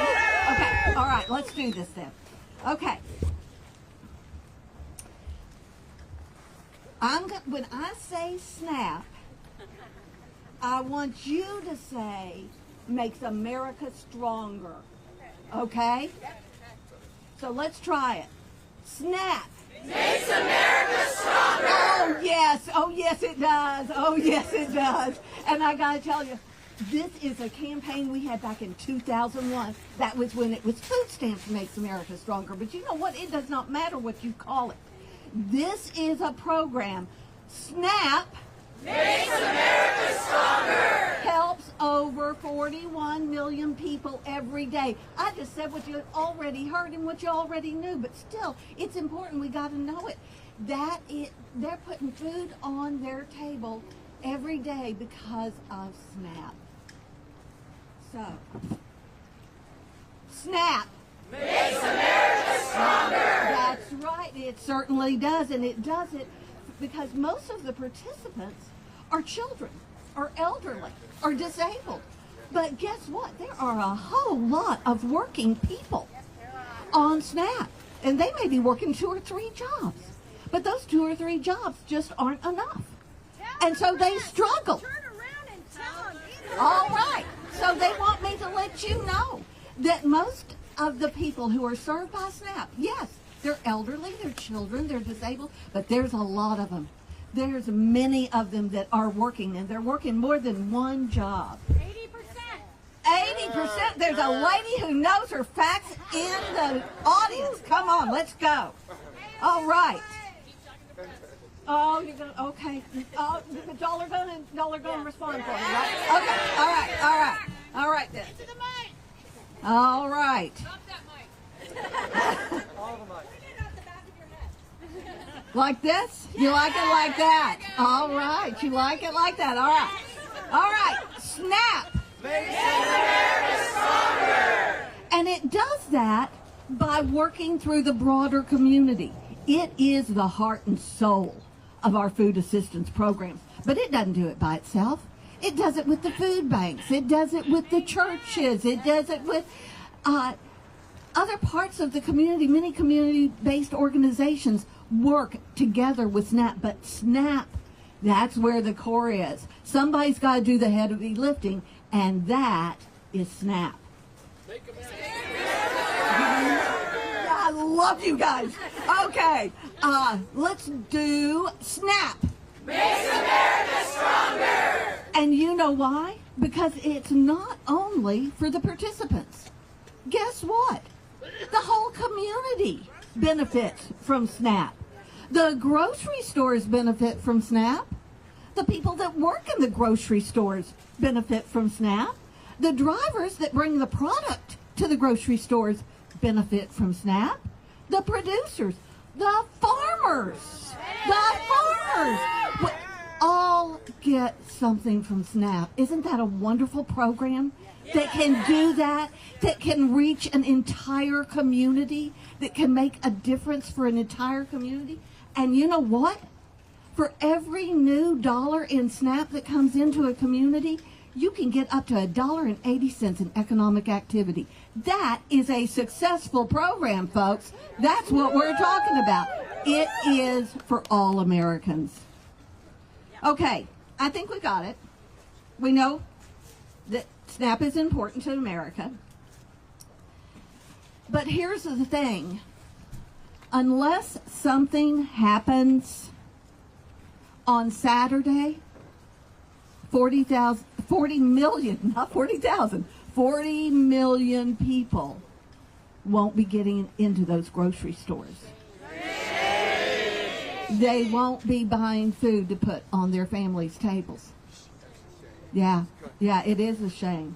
It's wrong is what it is. It is wrong. And something's got to be done. And now we get back to the thank you. Because I'm saying thank you. I'll go ahead and say thank you to the press for covering this, for letting people know about it, for getting the information out there. Thank you. I shouldn't have ignored y'all. That wasn't right of me. But my biggest thanks is to all of you. So let's do it. Let's do it. SNAP! Makes America stronger. Thank you so much. Let's give it up for Jessica. All right, again, we are here in front of the U.S. Department of Agriculture. We are calling on the administration to release the $6 billion in reserve funds to make sure that people don't go hungry on November 1st, that SNAP continues to benefit 41 million Americans. I am now going to call to the stage Ralph McLeod, Network Advocates for Justice Fellow, who served for 16 years as the director on the Catholic Campaign for Human Development, which is an anti-poverty program of the United States Conference of Catholic Bishops. Ralph also worked as Division Director of Pastoral and Community Services in the Diocese of Fort Worth, Texas. And Ralph has also served as the President of the National Association of Black Catholic Administrators. Ralph, we are so honored to have you. Good afternoon. I'm here for two purposes primarily. Number one is as to appreciate and show the gratitude for the folks who have opened their hands and their hearts to share with those persons who might be struggling, who have participated in this wonderful event, planning this event. I want to say, can we give them a round of applause for those folks who have unselfishly done. The second is to be loud and clear to politicians and policymakers. We can do better. Tomorrow night when Chloe goes to sleep, she doesn't have to go to sleep hungry. She doesn't have to. We can do better. And the next morning when her parents send her out to school, she doesn't have to. Her parents will have to go to work because their SNAP debit cards aren't working anymore and they have to go to work hungry. That didn't have to happen. We can do better. We can do better. And to those lawmakers who are becoming more and more spirit breakers, we can do better. We can do better for the vet, Aaron who fought in Iraqi freedom, yet has no freedom of nutrition. no freedom of choice. And speaking of choices, networking, a lot of the people who I work with, they recognize and understand and remember a time when they had to make the difficult choices between food and health care. But as we stand here today, both of those choices are being taken away from us and not by us. We can do better. There are thousands of faith-filled folk in the network I know who know that health and nutrition are basic human rights. And as been mentioned before, but can't be overstated, a workable solution is at hand. 6 billion people, $6 billion can be released at the stroke of a pen. Release the funds! We can do better. We can do better than turning our backs on. We can do better than ignoring and nutritionally assaulting 42 million Chloes, 42 million Aarons around this country, in hamlets, in high-rises, in cities, in cul-de-sacs, in towns and townships. Brothers and sisters, we can do better. Congress, legislators, policymakers, lay aside these political games and listen to both of your constituents and your consciences to say that we can do better. Adjust your priorities. Prioritize people, not pageantry. People, not pocketbooks. People, not profits. We can do better. See the need. Feel the need. Be the solution. We can do better. Thank you. Thank you so much. Let's give it up for Ralph. Oh, watch your step. I'm so sorry. All right, do we have anyone here from the Northwest Community Pantry? Who would like, yes, come on up. So can you please introduce yourselves and say? Absolutely. Good afternoon. My name is George Wanze. Hi, I'm Jocelyn Nieva. And we are volunteers of the Northwest Community Food Pantry, which is a pantry here in DC. Thank you. In Ward 3 DC that works to uplift our neighbors and fellow community members through service, through community. For a brief intro into what we do, we work every weekend. Sundays are distribution days, and we distribute fresh, healthy food, fruits, vegetables, pre-prepared meals to our neighbors in need. We've been doing this about 4 years since the pandemic, but we've never been busier than we are right now. We started with about 50 patrons on our first week, and this weekend we expect over 400. The need is tremendous and it is urgent. We exist as a tiny portion of the local safety net here in DC, but the backbone of that safety net is SNAP. And the thing about nets is they don't work well enough when there's a giant hole in them. Allowing for the funding to lapse will make tens of millions of people across this country food insecure. And while pantries exist as a backstop to that, doing so depletes us of resources, it stresses our volunteers, and it makes it harder for us to be the good neighbors, to be the good compatriots that we try to be for our fellow community members. So my message to the people gathered here, is if you can, please volunteer. If you have spare money, please donate. If you are prayerful, please pray. And most of all, please make your voice heard to policymakers and those who can affect this change. This money need not lapse. Please make your voice heard. That is the most powerful tool you have. Thanks, George. I'd just like to add a few comments as from the perspective of somebody who volunteers on the line every Sunday. We are 100% volunteer run. We are 100% supported by our neighbors and by private grants. We serve, lately it's gone from 350 to 380, and now, as George mentioned, we expect over 400 families this weekend. Our volunteers crisscross the region, picking up donations that are generously provided, but more and more it's not enough. We're having to dip into our own budget to pay for food, to fill the gap. We're struggling to meet the needs, and it's going to be so much harder.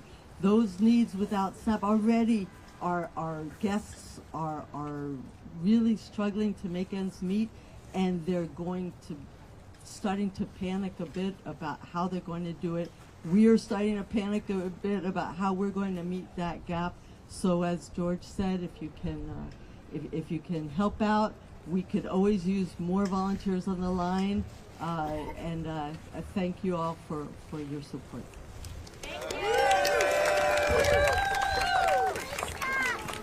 All right.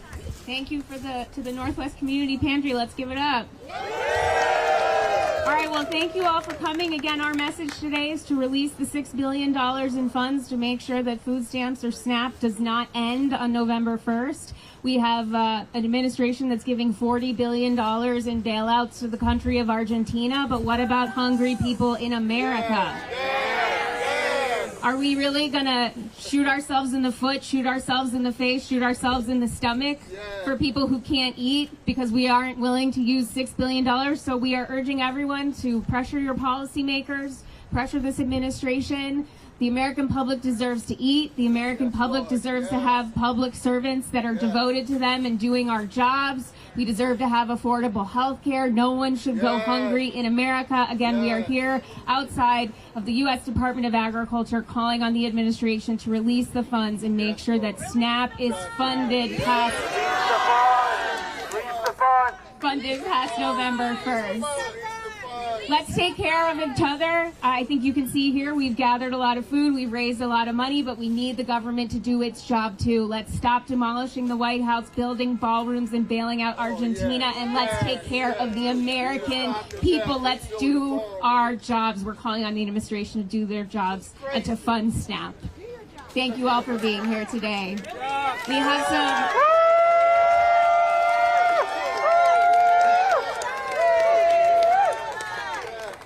We have some QR codes if people want to come in, scan them, and donate. But yeah, we are going to be fundraising through Friday. We've raised $10,000 so far for the DC Capitol Food Bank. Again, that is 3 seconds worth of SNAP. That is 53 people. We need 41 million people to be able to eat starting on November 1st. Thank you all very much for being here. We are the Federal Unionist Network. We are indivisible. We are 5051. We are a number of food pantries across the DC, Maryland, and Virginia area. We are Free DC, DC Statehood. Thank you all for coming.